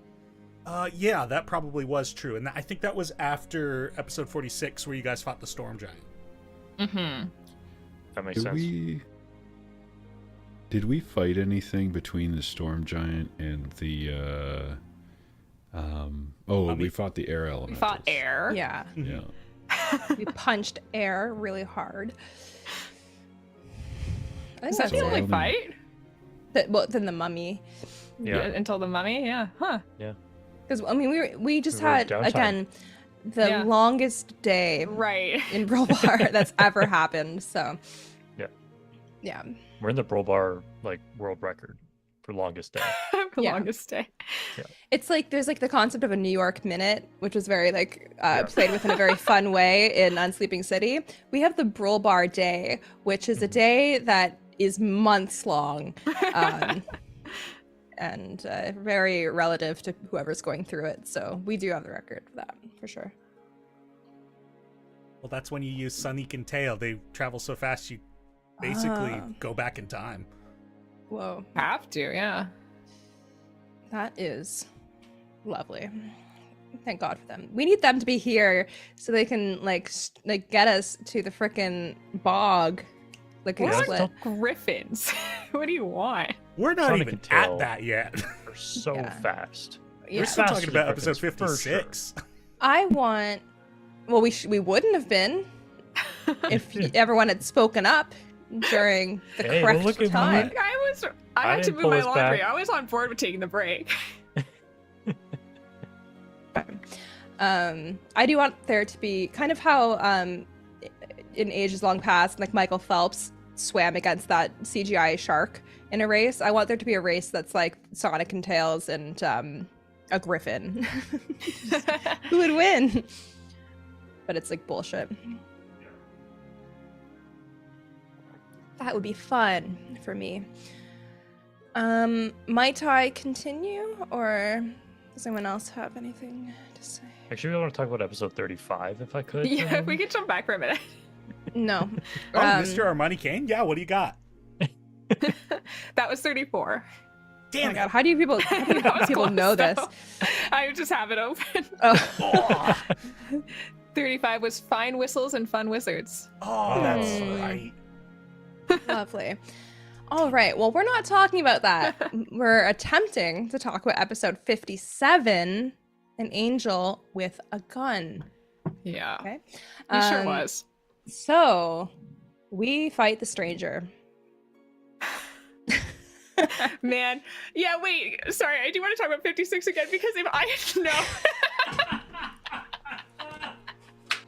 I forgot how much that completely took me by surprise. How not ready I was to deal with that. It's okay. I just forgot. We fought the stranger. What are we talking about? How did that happen in the span of one session? How did I go from like, I don't know, maybe never to, oh, we're doing it in a day? That's okay. I'm done now. You can go back to your originally You're muted. scheduled programming. I wasn't muted, and then I muted myself to start talking. Classic. But yeah, Kublai kind of commented this during the break, saying it's one thing to promise to remove someone's curse. It's another thing entirely that given the opportunity to remove a curse, Alwyn would choose like him over you. So it's like if it had just been you, you know, you kind of would be like, I'm gonna wait until I'm absolutely certain that I feel like we can win this fight. But then there was that like outside pressure of being like they're gonna kill him because they don't know what else to do, and so Yeah, I really actually appreciated how this came together because I don't know when I was ever going to do this.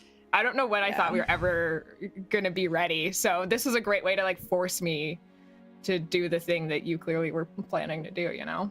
Well, actually, and funny enough, I want to talk about episode 56 again.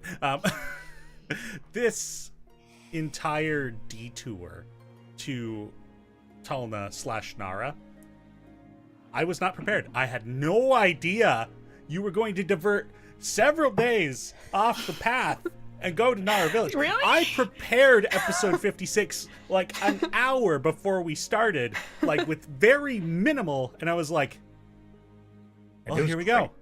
And It was- I was so amazed at this entire arc. Like, you all did amazing. I'm like, I didn't realize how effective these plot points that I put in front of you guys were going to be. Like, you really took the bite. Like, oh. I mean, I don't, like, what was I thought it felt like you even, like, pushed me in that direction. Like, if Wildeglen had been a place that we could have gotten information from, I never would have suggested that we take the 4-day trip the other direction to go to Talna, right? But it was only because there wasn't anything there, and it was just like, well, what are we gonna do? Just like wander around south? Like, The fucking know Seeker's that there's always looking for probably- a goddamn library. what? I don't know. I don't think this is crazy. The There's library's like good an here. area south of here. All we know is a bog. That's all we're looking for. Yeah. Underground. Maybe Yeah, go to the bog. No, but to be fair, you also always push us to talk to people, and that's what we were trying to do at Talna. It was like to talk and see if the people nearby knew anything. That so... Kind of going back to what I was talking about earlier about stories being important. That's what this entire quest started off on. So you're absolutely right in that I do want you to talk to the characters. I don't want you to go read the books. I want you to talk to the people. And you really talked to the people this time. There were no people in Boy, Wilde did we. There was only environmental storytelling in Wilde Glen. That's not helpful. That's not fun. There's no personality in a dead, soulless person. So you went to Tulna. I should have expected it. I did not. And it was beautiful. It was great. I'm glad we did it. But yeah, I really didn't think we were going to until, like, I don't know, after the 5th decision we made to leave Wilde Glen. And I went, well, actually, we probably could hop over there. Yeah. Anything else? Probably. We'll come back to 56 after we start but we'll talking. pop back in a minute. This is so reverse of what normally happens, which is like as we're talking about one, we're like, oh, I really want to talk about this one that's coming up, and I'm trying to keep it a little bit organized, but whatever. Okay, so we fight the stranger. Okay. Good. Yeah. Danny, can you just like give the description of the figure again? Because I was like too stressed, and I think all I wrote was like a conical head or something. So yeah. So essentially, what happened when the statue had exploded? You were all enveloped in a orb of darkness, essentially, and it eventually kind of collapsed on itself, became a smoky, low-lying fog. And you guys were in the forest with all the faces hanging in the trees. And eventually some of that smoke began to just kind of build itself up into the humanoid form, which in the body, like, it's basically, there's hardly any shape to it. Like, it's just long arms that just end in sleeves, and the body is pretty much just a robe that goes right to the ground.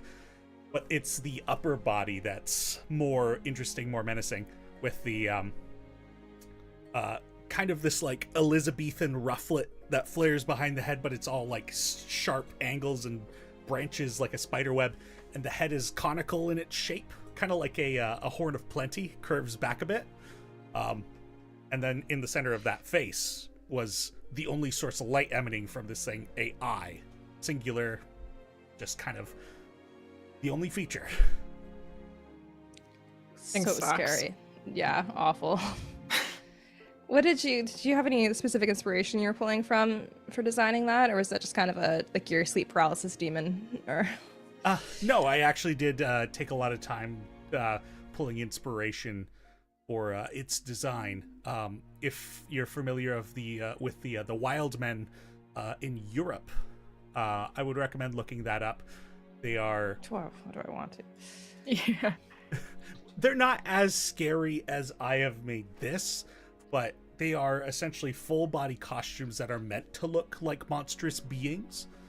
And they're they usually incorporate like natural elements like furs and vegetation and skeletons and that kind of thing.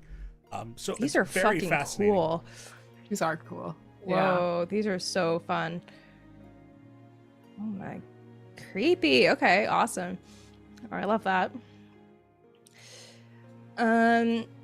I really do not remember a lot of this fight because it was very stressful. And we had just come back from filming at 2 a.m. the previous day. Oh, Yeah. that's why I don't Oh my remember God, we were anything. so Oh my tired. God, that was such an intense weekend of just no sleep, craziness. Yeah. Definitely the kind of the state that you want to enter in to this like really character defining fight for sure. Yeah. Ooh, okay. So if anyone has any like things they want to point out about this fight that they liked or made them piss themselves, let me know. I thought I Jenny love it. played the strangers like tactically very well, just like dipping in and out like guerrilla style warfare, and it obviously ended up very poorly for me, but like the not strategy being was able very to good. like not being able to look at it. Yeah. That was cool. Mm-hmm. I'm trying to figure out because we had to fight Garen as well, right? In werewolf form. That was kind of what you did, Abe, wasn't it? I felt like you were mainly fighting him, weren't you? Yeah, because the stranger disappeared between its turn and my turn, and when it came back around to my second turn, it had disappeared again. So all I could do was beat up the poor child. I would like to hit the the whole baby. reason we were there is to save him. Well, I knocked him out. I appreciate it, but I feel like only because I said don't kill him. And Yeah, I feel like none of us would have said non-lethal unless you had said something. Don't. Yeah. oh my god, I just what did we- remembered something from 56. I'm ready. I'm so sorry, Christy. No, it's fine. I really don't care. What was probably perceived as such a minor moment from that session had an important role in this one. Was it the minty stuff? The minty stuff that Udlal gave the party. Garen knew who Elwyn was when he was in werewolf form, because she was the only one who described actually putting it on. Mm. Oh. Yeah, he would not have attacked her.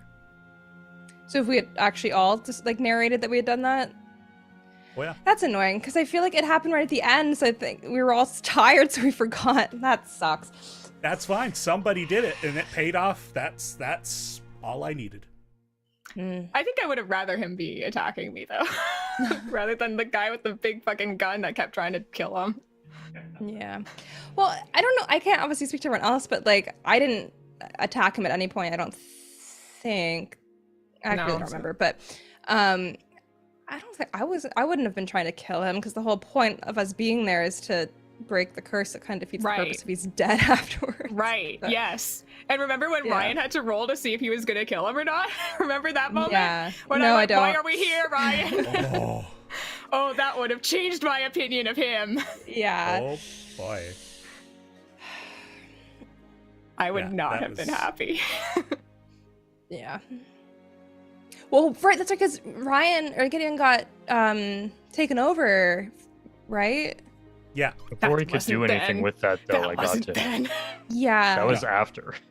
Yeah. I know, but that was a moment, but like obviously like would have addled him because that's Yeah. his like number one, like, deep end moment. flaw, So Yeah. Yeah. yeah. Scary. Oh, Ugh, I thought. Can I talk about how I was so like I had one thought going into this and I was so prepared for you to do a single thing that you did not do and how it totally fucked my entire fight. I did not do well in this fight. I don't think I did anything. Was not helpful, but I was so sure that the stranger was going to come up to Elwyn and frighten her. There was no other thought in my mind. What else would the stranger do but attempt to frighten Elwyn? And you know what Elwyn can do? Elwyn can negate being frightened. I was so ready to look at that fucking stranger and be like, you can't scare me. But you know what it can do? It can stun me. It sure can do that.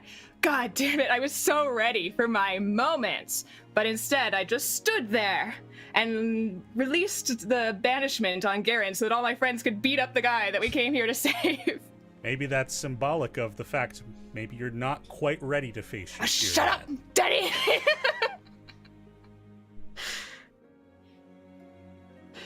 Sure.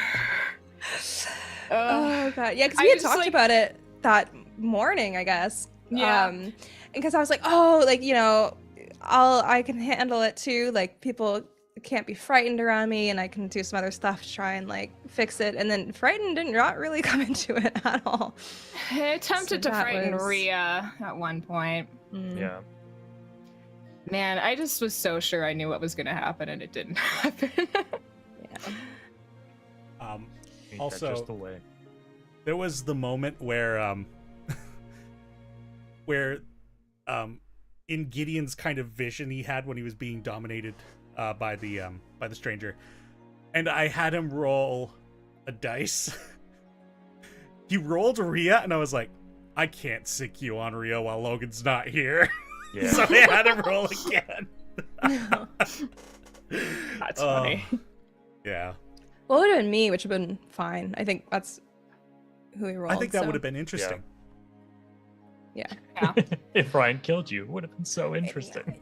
No, I was the best one to target because I don't think I'd really been hit at that point, and I'm truly so like ready to be a damage sponge. It doesn't happen that often, but I think it would have been like equivalent to like way early on in the campaign when like Abe went to like grab me by the throat or something. Where like I wouldn't have held it against him.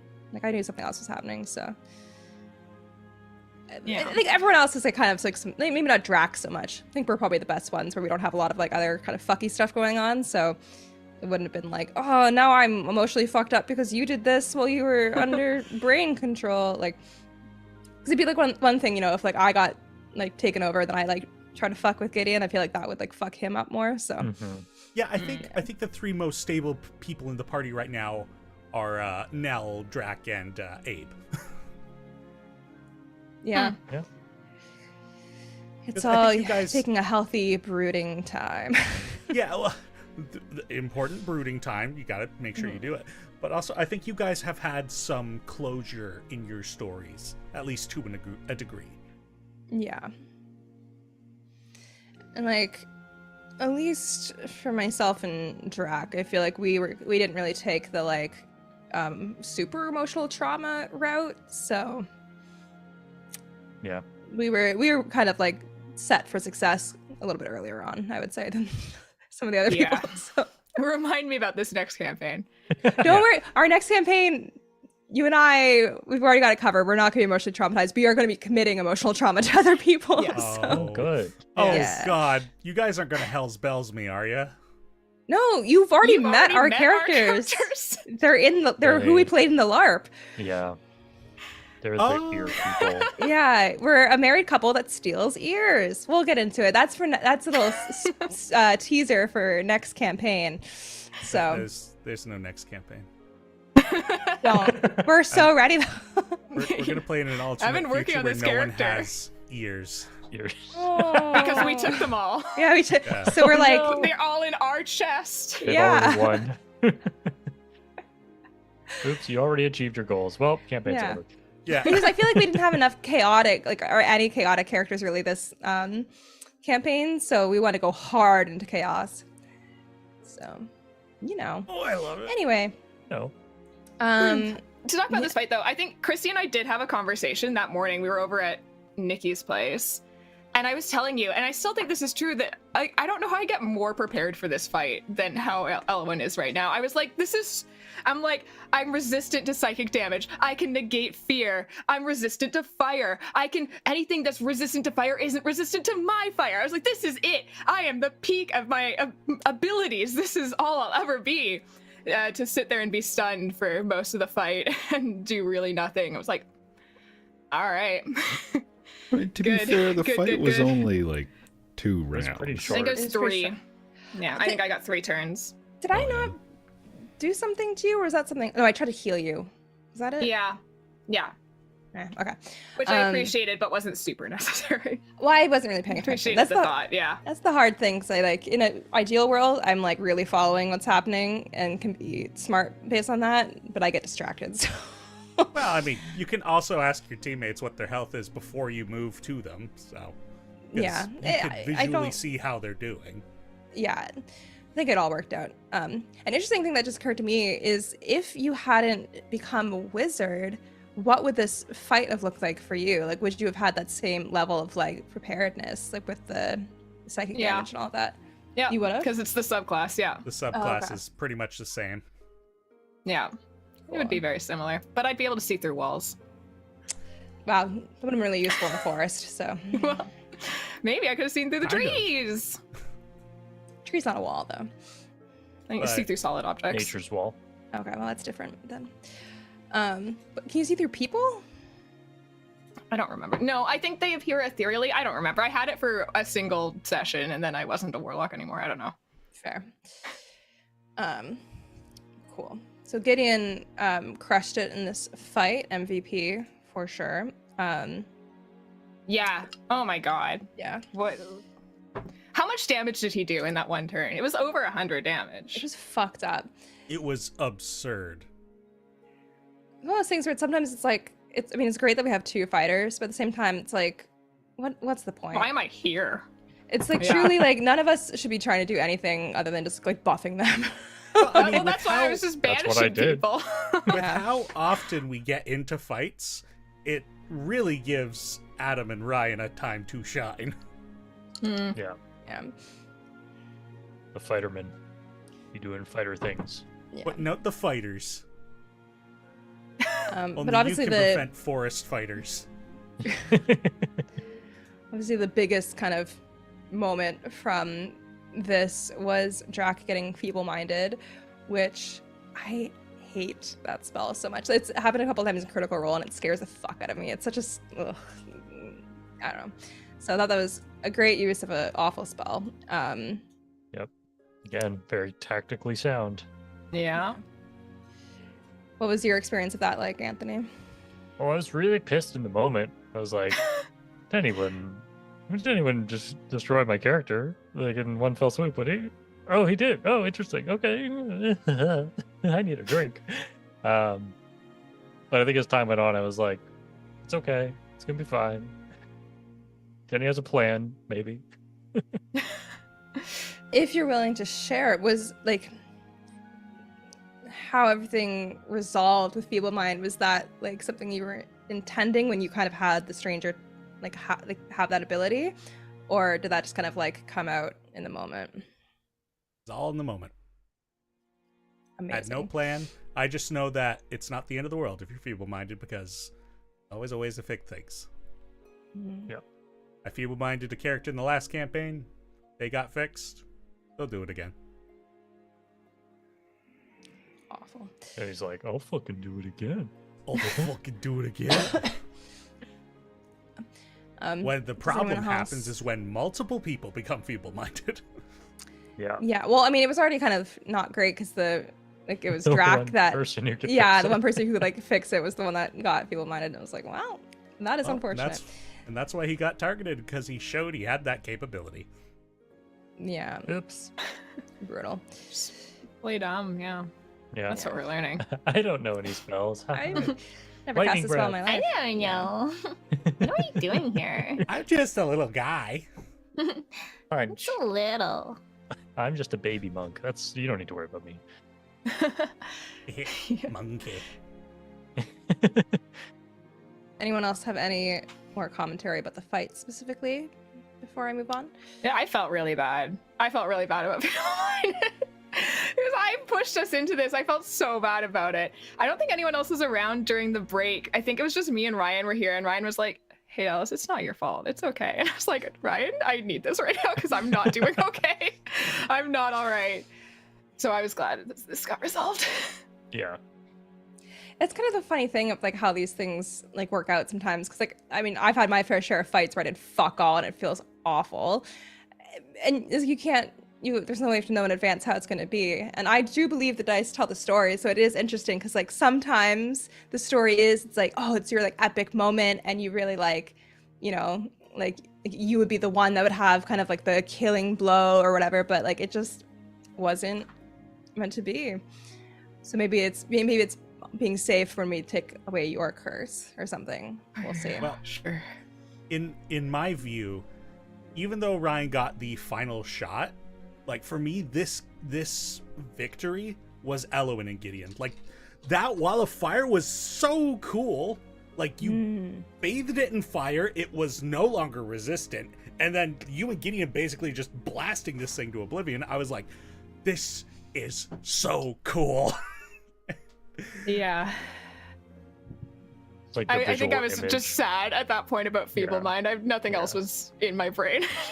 No, yeah, you get. It's just like I also don't blame enraged. you, Dallas. So. Well, I think like that's the thing. It'd be really like, obviously as a player it feels like shit, but like I don't think it's something we would do as fellow players to be like, yeah, you really fucked it in that fight. No, it's like I know. you can't control it. It just it feels bad because you do feel like you're letting people down, but it's so like one-sided because it's like none of us would be like, well, Dallas, you should probably leave Dicely, I guess, or I probably should.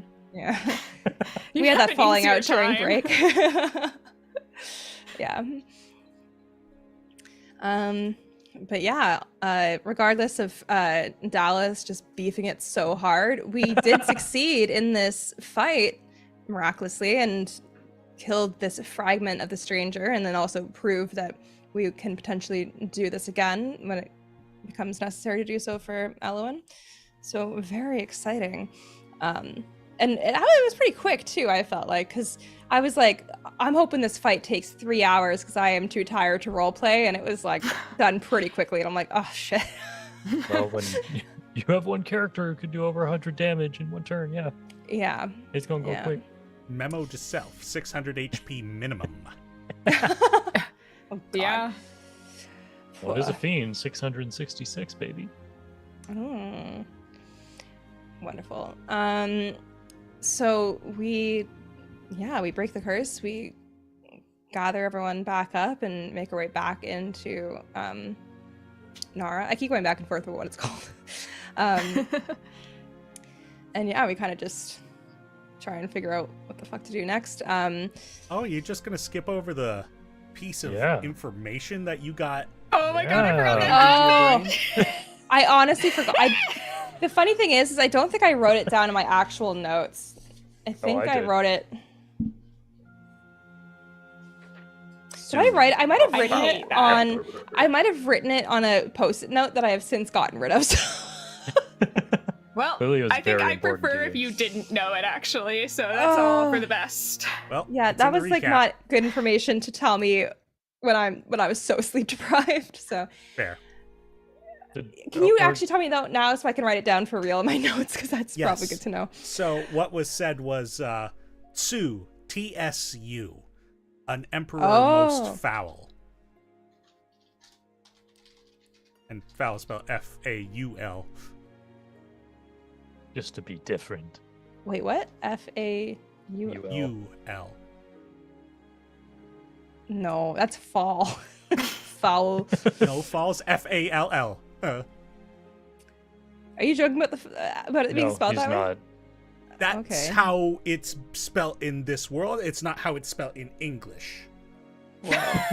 Okay, that's crazy. Man, I gotta make my own fantasy world just so when I misspell things, I can be like, well, in this world.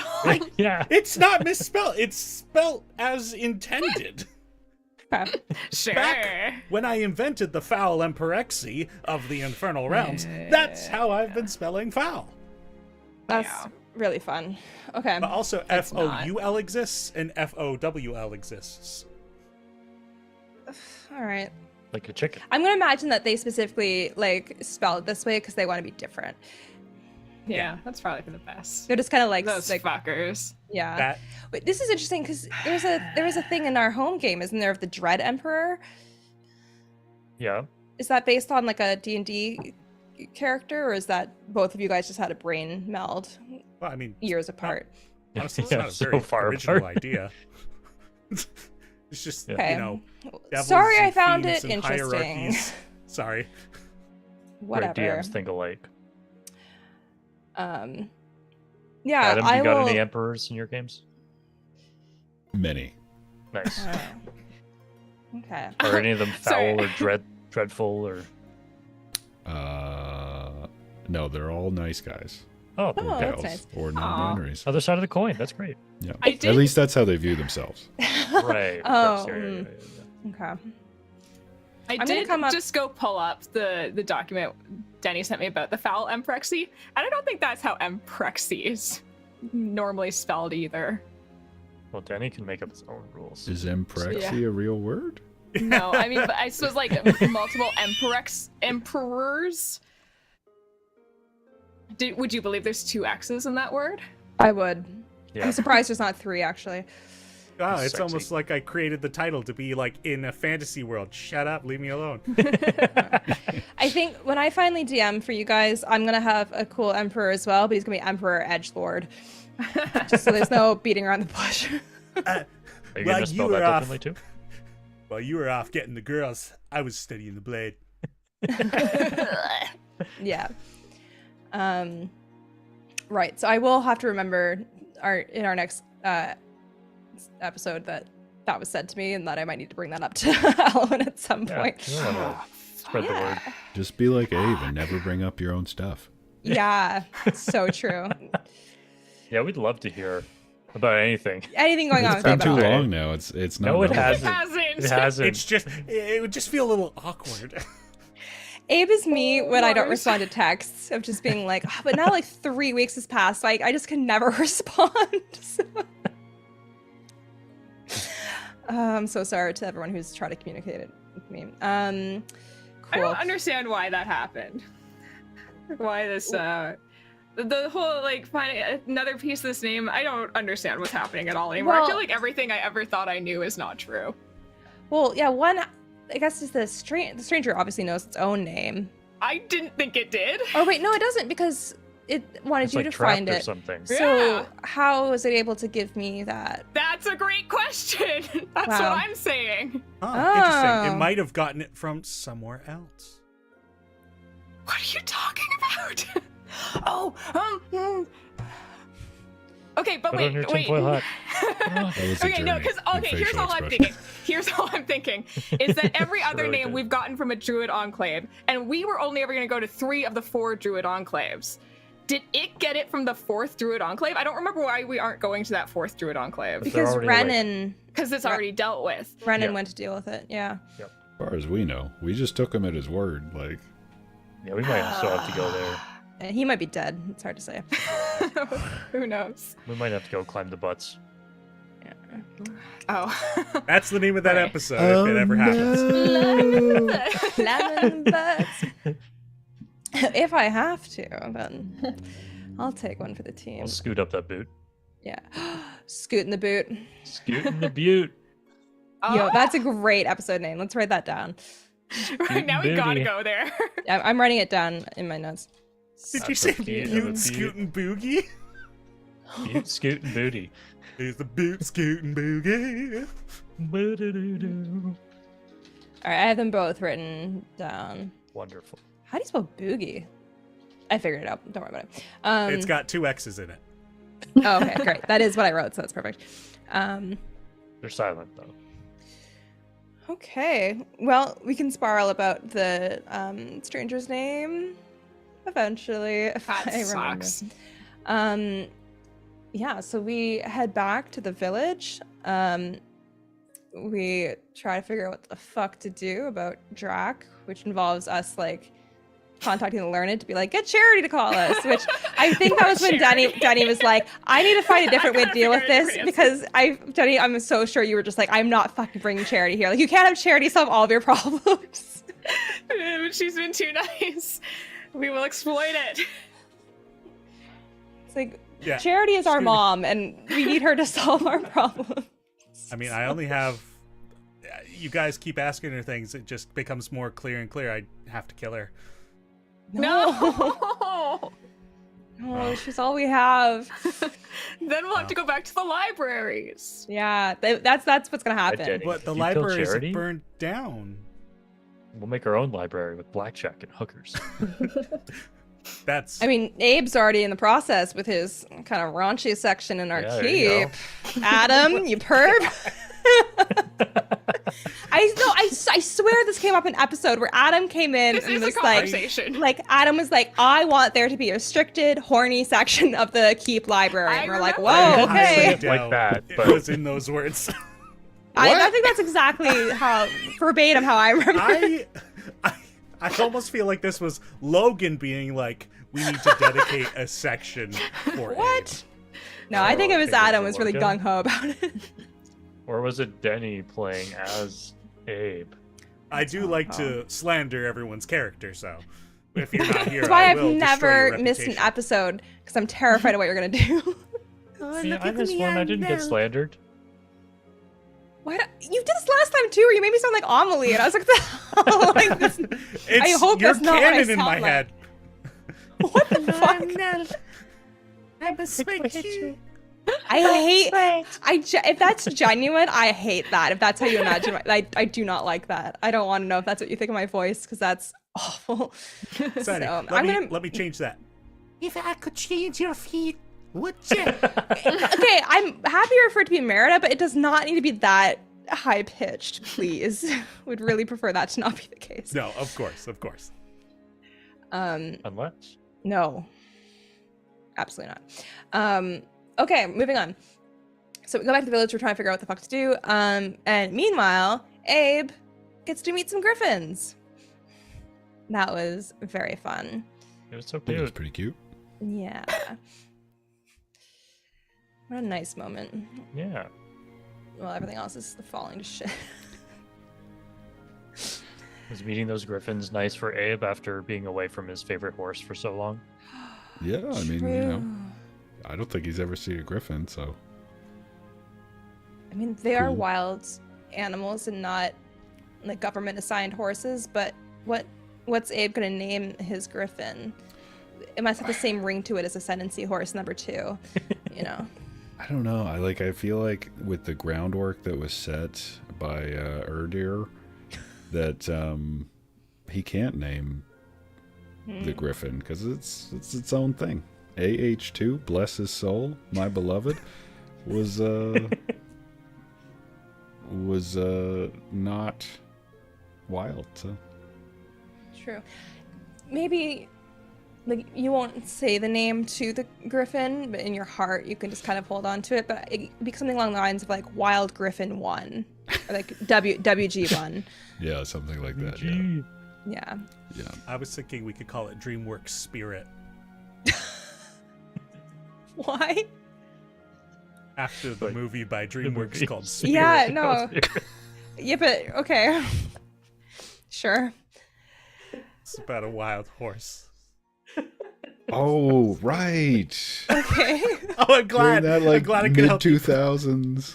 Yeah. Oh yeah, the I had a animated completely Brian Adams soundtrack. I actually really loved that movie as a kid because I was a It was horse really girl. good. So, yeah. Oh boy. Come on, somebody Okay. can't speak with animals. Oh, I fucking wish I had that. Yep. It'd be so fun. We can cast speak at animals. Just Just sorry to Yeah. not know. How many druid levels do they have? Like, what level spell is that? It's a first level spell. It We feels like reckon they should be able to do 100%. that. Yeah, no, they Yeah. can. They just, They just have to it. take it. Yeah. Okay. Would be helpful. Yeah. They're like, I can already sort of do that. I don't need a spell for this. Honestly, true. fair. I wouldn't take it either. You guys are crazy. It's like a number 1 spell for me. I always just want to talk to animals. They got all the secrets. They Yeah. know all the stuff that people don't. So true. Cool. So next memento was Elwyn and Nell talking, which fully blacked out this entire conversation. Yeah, me too. I have no I idea was what happened. so fucking tired. Yeah. You started talking to me. I was like, I'm not here. I'm Yeah. sad. I'm tired. I don't know what's happening anymore. I was like, I didn't want to role play, but I just can't let Elwyn be sitting there all sad. So I'm just gonna say some garbage and say, Yeah, I don't know. It was a very Good to know our beautiful show is made conversation. out of substance. it is I in was theory. so tired. That was just the weekend from hell. Not by your fault, just by insomnia and late night filming. Blame so. Adrian. Yeah, Yeah. it was Adrian's fault. Go make pumpkins with Adrian. That's right. Go make them. Grow them from the soil. Yeah. The magic Yeah, I beans. think the main premise of it was that Ellen was spiraling and Nell was trying to be like, Ah, she You- does. you don't get to decide how we feel about this situation. Was it Yeah. helpful at all? I mean, you can tell me that over and over again. Well, maybe one day it'll stick. I don't know. Yeah. Yeah. No, it's fine. I felt bad. Okay. Great. I'm glad. I'm glad you talked to me. It didn't change that. I felt bad. Great. I'll make a note of that for next time and not bother. So, I wouldn't. okay, great. Sometimes I feel like I really get Elwyn and I'm like, I nail our conversations. And then sometimes you say something like that that's so dismissive. I'm like, should I just never try to be friends with Elwyn? Ugh. I feel like The Ellen gets in her own times that head too Elwyn and much. Dallas bleed into each other, though, Yeah. it's real. Yeah. Who are you saying I shouldn't try to be friends with you? Or Just when I'm spiraling, Oh, we're okay. gone. It's done for. Okay, What, great. what do I and Monopoly have in common? I destroy friendships. Yeah. Oh, No, I yeah. appreciated you having. I genuinely don't remember. I remember being like, "Oh, we shouldn't have done this," which I felt, but I don't really remember anything else happening in this conversation. Fair enough. Yeah. Yeah, I don't know. I mean, this whole thing is like, I don't know when I ever think I'll be like, I think we're ready to do this for me now. You know, like, Yeah. because I think this is worth risking all of that again for. I mean, we know what we're up against, though. now, Yeah. Maybe And we can prepare for it. we only got 3 turns in. Yeah. Who knows what else it could do? But that's all it took. Yeah. So that's pretty Yeah. good. Like, Yeah, We got an angel with a gun on our side.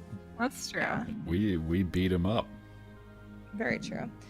And like I know Alwyn has had these similar like moments throughout with the various like learning different things about the stranger. Like part of it was like that you might condemn Rhea or something.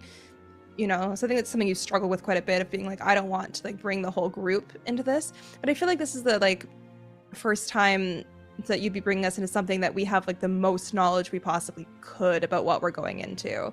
You know, because it's not like oh, I'm gonna cast wish and it could just fuck everything and who knows, like there's so many variables.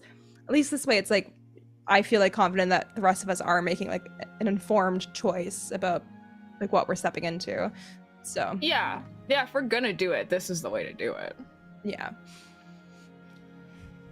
So that's helpful at all. But all right, so I'll leave you alone for now. But meanwhile, Drac and Gideon were having a very sweet moment in the yurt?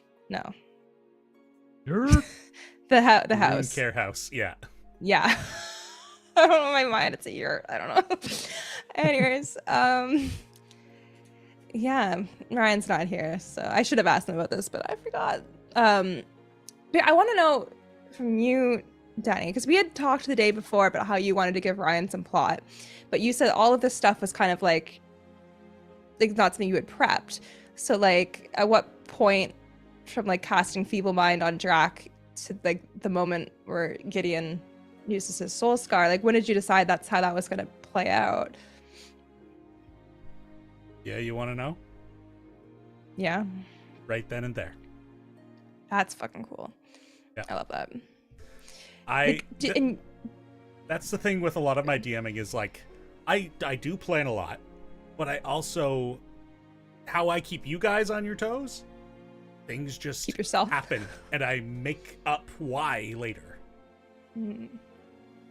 Like, how much do you like? I don't need to know like the specifics, but like, how much do you know about how like the soul scar works? There's still a lot of learning I'm doing about it. That's kind of cool. Yeah, it's That's just really been a cool. while since I've learned something more. And at this instance, I was like, I've learned something. And we've unlocked a new ability in Gideon. That is fascinating to me. Like that, how like that kind of DM brain works of like you don't even like need to know all of the details because it truly That's is how like you so make a different good than if you're mystery. yeah, like if you're approaching it from like an author perspective, if you're writing, it's like I feel like if you're just a straight author, you're like, I have all the details and I'm like kind of metering out how much I'm giving to the audience. But in this regard, you're like, I don't actually have everything. So we're finding it out together, which is super cool to me. So It's a very fulfilling way to DM, and that's I think why I like it so much is because like I can help facilitate your guys' story, but I'm not like, you know, I get to have discoveries and I'm like, oh, that's so spicy, or oh, that's what repercussions does that decision now have? Like I get to make decisions too. I love that. And What hopefully was they're this- decisions that you guys find fun, of course. So far. For Anthony, what was it like? Because obviously it was like very emotional for you to be like My brain is gone. But Gone. yeah, free to be in this moment with like Gideon trying to, especially when Gideon was like, "I'll do whatever it takes," because I think we were all thinking like, "Oh fuck, is like there a stranger aspect happening here?" Oh my god, that was terrifying. Friggin' moron. I mean, it was so sweet the way that like Gideon took care of Drac, and it reminded me of that scene back at like some tavern on the road on the way to somewhere, or like maybe it was in the Gnomish city. Yeah. Where Drac talked to him about redemption, and just like the dichotomy of Gideon has Drac's hands in his and trying to help him. So I think that was a nice mirroring of that moment. That's beautiful. Such a fucking fun story that we're telling. I love it. Yeah, I really like how Drac and Gideon's relationship has kind of evolved over this story too. Yeah, I mean, I think there's definitely like other ways that we could have fixed this, but this was such a fun way to do it, and such a way. I don't know. I feel like I always have a problem with the like resurrection quest line. I feel like it always like pulls away from the story, and you have to like go do this whole other thing. And I don't know, what were we gonna do? Go back to Vrolbar? Like, what were we gonna do if this didn't happen, right? And it feels like none of that is as fun or as interesting of a story as what did happen. Because it's like, kudos to you, Denny, for you're on the spot thinking, because it truly does. Because like that, I think that would have been our only option. If Charity didn't come to us, we'd have to go back, which would really fuck us. But this like presents us like we get to stay on our current track. We have this like new nugget of information that we also get to explore, to be like, okay, so we know a little bit more about this mystery surrounding Gideon. What can we figure out from this? So that's really fun. Yeah, and I think in that moment too, I had a decision to make on those similar regards. It was like, well, how are they going to fix this? Drac would normally be the one to fix this.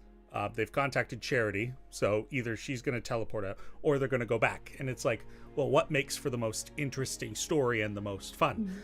And I do believe, in parts of the story's consequences, you kind of have to live with them at some point.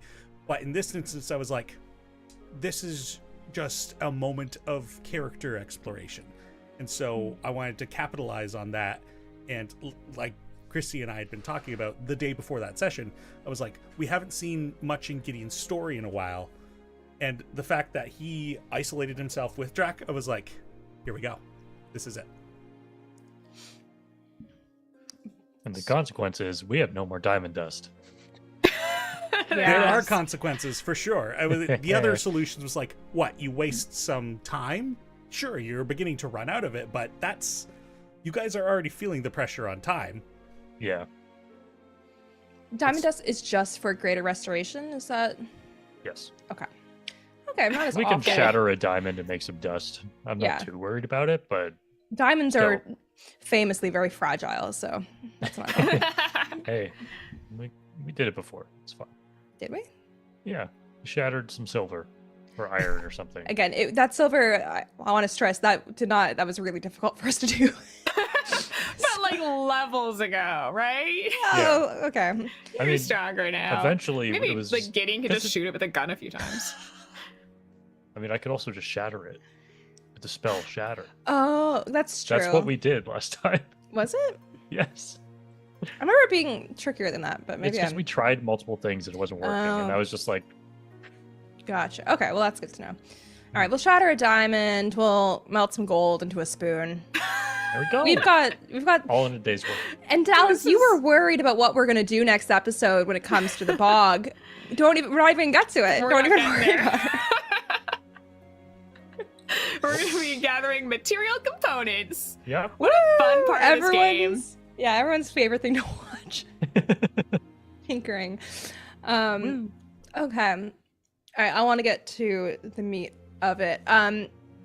Hey Abe, you put your dang sensor on and you cook some fucking breakfast. Let's go. What's up? That was precious. That seemed like the right time. I wasn't sure if I would be ready for any other point for it, so I was just like, just do it. you know, in the spirit of Elwyn just doing it, we'll just do it. I love how that's equivalent of being like, yeah, Elwyn facing this demon that cursed her, and you letting That was the yourself joke, taste. Right, and it worked really well. Yeah, I mean, there's a kind of beauty in that, you know, because like we're telling the story of, you know, conquering like big fears and things like that, and then we have a relatable equivalent in our real life, you know, like I'm not much of a cook. Is this going to be any good? And yeah, I think it was a great another great character moment. Oh yeah. And also, you know, the parallel once again to the fact that it was kind of an homage to your first companion when you awoke, who's been kind of your guide into this reawakening, so to say. And now here you are trying to practice the skill that he's kind of been there for.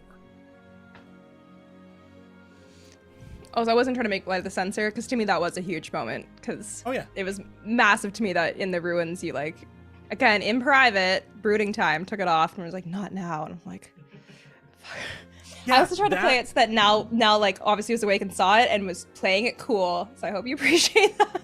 Yeah, I did, yeah. And I mean, she's trying. The fact that Abe did that shows us that this is a big deal for Abe.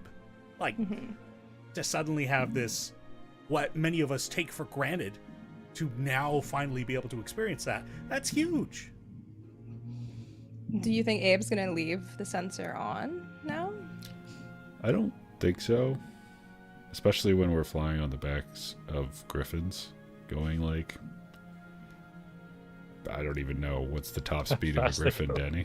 They're 80 feet fly speeds. Well, get the calculators out, folks. 80 feet. Divided by 6. 80 feet. 10. Assuming they're dashing because they want us to get off their backs. That's 1,600 feet a minute. Oh my God. Welcome to math, everybody. 9,600 feet an hour. Okay. Oh, miles are like... It's something stupid, isn't it? It's like 5,600. Hold on, I'll pull up the converter. Minutes.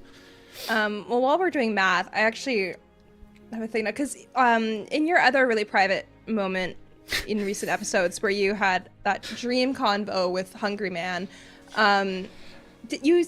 I can't fully remember. You said something along the lines of like, you know, the person in the like the ashes aren't me. Like you kind of like distanced yourself from the possibility of like Pascalis. Did you not? Yeah. Yeah, Okay. it hasn't really, again, I haven't really had the opportunity to tell anybody anything because it was a very intense episode, obviously, and I didn't want to be like, everyone look at me. Like, my Please. turn. Yeah. I hope you're ready for another hour. Yes. I have Don't a talk tale that to much. tell. No. You never know. I just mean in the sense that we were all very tired and you're like, let's add on time. Yeah. Yeah. But I think it's interesting. Like, I want to know kind of where Abe's head is at of like, one, distancing himself from Pascalis, and two, like putting the censor on, which is kind of like a real moment of accepting, like, you know, humanity in a way. So. Yeah, I mean, I think, and again, maybe this will come up in game, who knows, but he spent a lot of his short life being, or trying to be, someone else. You know, first it was the Chosen of Malden, and then once he kind of had an inkling that he was Pascalis, it kind of became like, oh, well, I should be Pascalis because he's a hero. He did all these things. Like, there's statues of him. He must have done something right. And then I think that kind of weirdly morphed into, maybe I should have just saved this for the game, but it kind of morphed into like, why should I be Pascalis if Pascalis can just exist? Like, if I get these ashes revived or whatever, like, what's the point of me being here if I'm just going to be a Pascalis? Right. That's so fascinating. And then he died on a mountaintop, and it all was different. But again, I haven't really had a point where I've been like, this seems like a good time to talk about this. Well, we're about to Also travel absent, so quite far to this bog, so the And opportunity then is have there to should wait you for choose. a month. yeah. No, it's not even a month. It's like a week now. We're running out of time, and I'm getting really nervous. So, In yeah, that case, you'll have some time. definitely. All right, I'll save my questioning for the potential of having it in game. Sure. So, boy, what else happens? Oh yeah, Garen. Oh well, first Drac on Feeble Minds get in, and everything balances out. So that was really nice. Yeah. Oh yeah, classic. Yeah. Yeah. Casual. We fix everything. Yep. Yep. Restores the balance. He who restores the balance. I loved both of your reactions, Dallas and Christy, when I like just walked out of the tent totally fine. Yeah. It's so good. Like, what is happening? I'm like, what? We're chill. Yeah. You don't understand. You're right, I don't. It was like hard moments of like meta stuff of just being like, I'm emotionally wrecked from what I just watched the scene prior, but I characterized it, didn't see it, so I had to be like, Let me react again. my headspace is fine. I'm doing well. Yeah. Yeah, that was it was just a lot of beautiful sleep deprived moments at the end here, but Garen then comes in and thanks everyone and says goodbye. It's another beautiful moment between him and Elwyn. That feel Yep. nice? Did it make you feel less shitty? Oh my god, dude, my brain was just in so many places. Because I thought about this conversation, right? I was just, in my mind, I was like, we're gonna fix this and we can have this conversation with him. And then my brain went in a whole different direction because I was like, I destroyed my friend. So then I had a whole problem there. And so then trying to come back to this conversation I had planned before, I was like, I don't know where I am anymore. But I think I kind of said what I meant to say. I maybe like put too much pressure on him. I didn't mean that he had to be like, I don't know, like, he didn't have to save the world or anything. I just wanted him to have a good life and like appreciate, because I was like, this guy was cursed for like 4 fucking days. Like, he better understand how important that is. Yeah, I think you drilled it home. I mean, this is one of those things to me where I'm like, this has legacy game repercussions. Like, this is definitely that he will remember this moment. I felt that in the moment too. I was like, this guy is gonna be a hero for sure. He, honestly, like, not Elwyn, me, he better be. That. Yeah. We'll harvest his ear next campaign. Oh, you gotta He's love got that some legacy good game. ears. Instead of ashes of a hero, we'll have the ears of a hero. Ears of a hero. Excellent. Yeah. Yeah, I don't know. I feel like I went back and forth in my mind about like how much of being like, you don't understand how fucked you were. I had to beat him. Oh boy. Well, you know, it's great. He has so much going for him now. And all of the shitty bullies are dead. That's true. Really, it all worked out. It all works out. Yeah. I love a happy ending. Yeah. It's kind of a nice morally gray happy ending, which is kind of the theme of the campaign, so. Oh, this jerks trying to drown him. I think. Yeah, I mean, I think again, we're on they the had positive it side coming. here. Coming. Like, they literally were trying to murder him, so, like, Only fair. yeah, reap what you sow. So, cool. We do have a nice little communique with Charity, where it's like, girl, you're fine. Don't bother. But we do figured it out this time. Yeah, we didn't need you, Mom. We're big kids. Are you proud of us? Mom, you proud of us? Did leave me on read though when I told her about the Soul Star stuff, so I think she's doing some processing. Yeah, We're that is we're kind of a gonna- yikes. I also like that it takes one business day for messaging the Circle of the Learned to get to Charity. Yeah, It's good Okay, so- knowledge. Yeah. They're just like, oh, like they sounded kind of panicked, but I'm sure it'll be okay. yeah, Like, well, It's almost 5. We gotta go home. You know. yeah, yeah. Charity is so busy, so it's like, you know, it's not that important. But yeah, and then we go and we try to tame some griffins, and Abe went on a little adventure with the first flight, right? Yeah, I guess so. Yeah. Yeah. That was so fun. That was a lot of fun. I'd harken back to that. I don't know how much we played it, Denny, but it was a short-lived campaign where I was playing a cleric who got to ride a hippogriff. So it was a fun, like I get to ride a flying animal again. Which this will be short-lived too, so it's great. I desperately want to see art of Abe riding the griffin. It's such a cute image. Ooh. Can I make I haven't sent you any information about Nell, but can I make a suggestion on Abe's behalf about the new art? Yeah. It was funny. Oh, but I could be on Baru because he's about to get wings as well. True. It's a sky shot. Everyone who can fly is up there. Wait, can everyone fly now? Not Gideon. Gideon can't fly. He's got guns. Yeah. I could cast fly on him. Yeah, there you go. He hates He can flying. shoot He the hates heights, ground. doesn't he? Yeah. It's true, yeah, that's gonna be You shoot the difficult. guns a lot, so he flies. Rocket jump. Yeah. I like the idea of the fan art that it's just there's just a bunch of dots in the sky. It's like, look there. There they are. Woo! That's the new art. Yeah. It's Lazy beautiful. artist approach. Then you have efficient done it. art artist. There you go. There you go. Time conscious artist. Yeah, there you go. I love it. We had a request during the episode from Kumbelai for a question to be brought up during this after party, which was, she's very annoyed that you weren't responding because obviously you were narrating and stuff. But how does a griffin give side eye? Because you described that moment of it kind of like looking over at Abe while he was trying to tame it.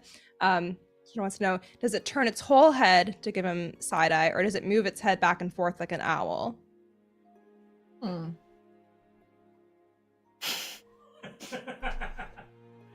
I hope you're satisfied. That is what I wanted to see too. So Yeah. this is There you go, good. Kumbelai. Perfect.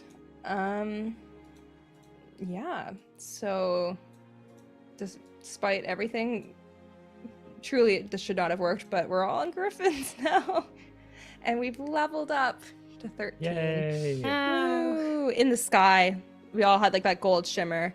You know when in some games like you have an effect on and then you enter a cutscene and the effect's there. This happens a lot in Dragon Age Inquisition. So you're like glowing and talking. So it's like that. Like we're all like freeze frame, but we're all glowing on the backs of griffins. Yeah. It turns out you guys actually didn't get any experience from fighting the stranger. You actually just flew through an experience cloud. Love that. That's so funny. I'm also really excited because this level up does mean that I find greater steed. So I do think it's the way I'm hoping it'll play out, but obviously this is up to you. I want Baru to be like, the fuck, you rode someone else? I can do that. And then just sprouts wings. Legs and wings Yeah. pop out. It's so funny. If we were playing a dark fantasy game, it would be like his bones crack and wings pop out. Whoa. No, thank you. And he becomes a giant chicken! I mean, him becoming a duck Thanks, would be Adam. more in theme. He would need to be just to harken back to one of my first wild surges. So, Wow, that really got out. yeah, right. Oh no.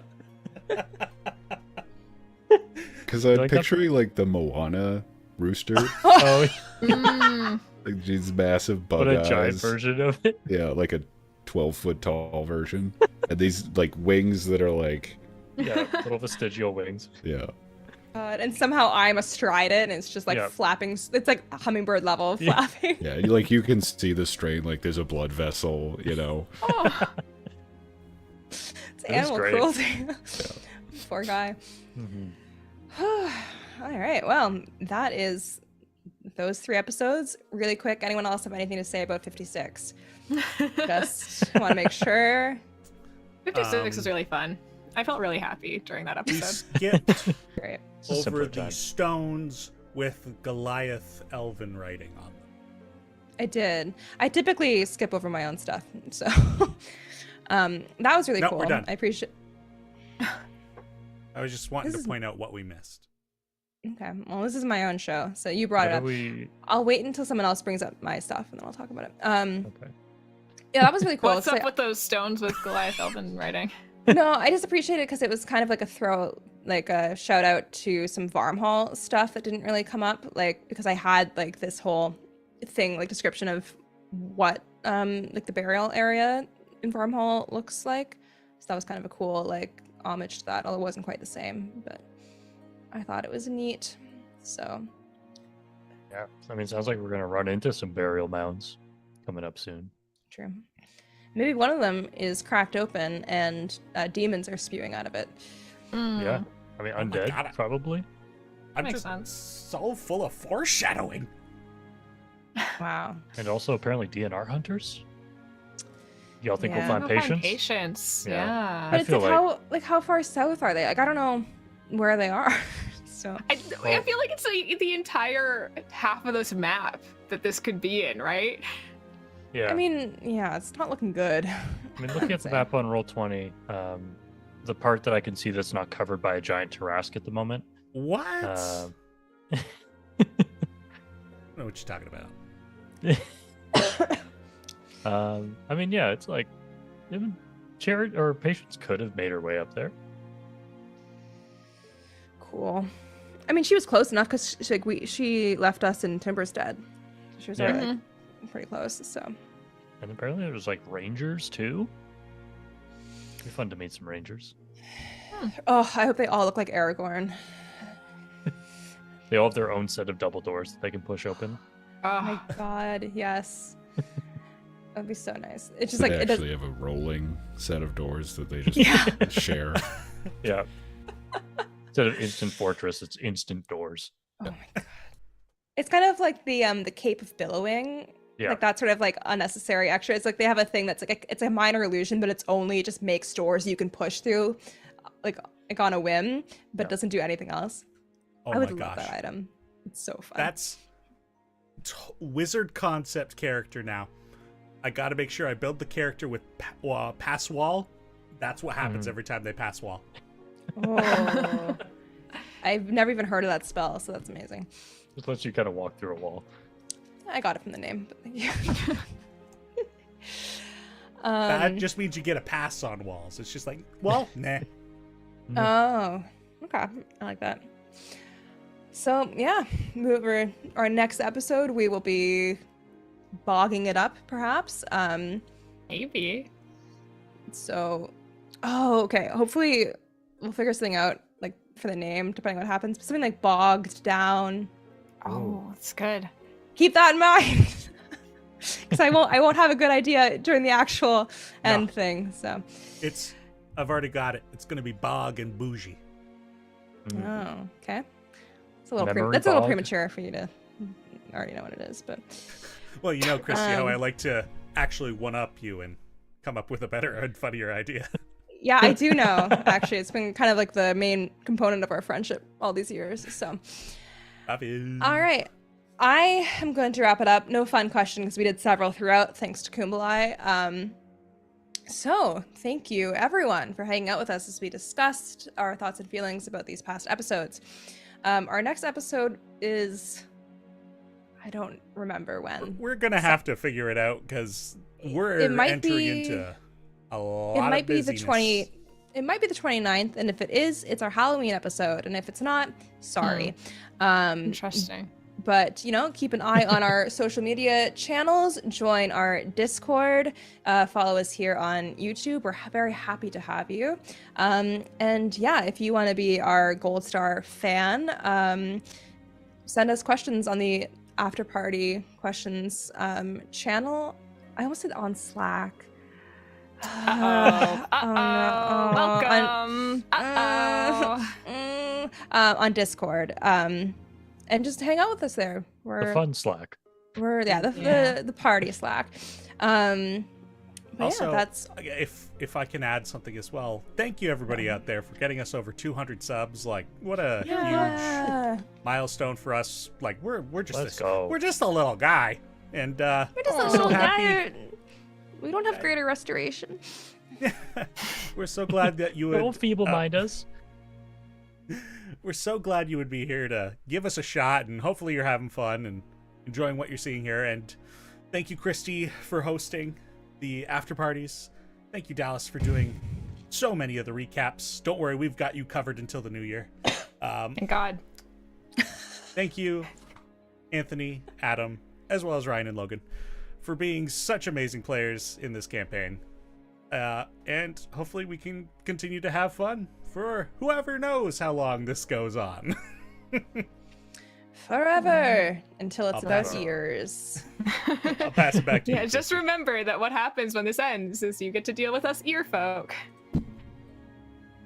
And if you kill Nell in the current campaign, I am going to be a dragon rider. So just keep that in mind too. But also thank you, Denny, for weaving this story for us that we get to play in, as always, because it is very fun. And I enjoy every second of it, even when I'm stressed. So, but yes, thank you again to everyone. That is all for this episode of After Party. And oh, I fucked my ending up because I said After Party already. Whatever. We invite you to join us next time on After Party. Goodbye. Bye.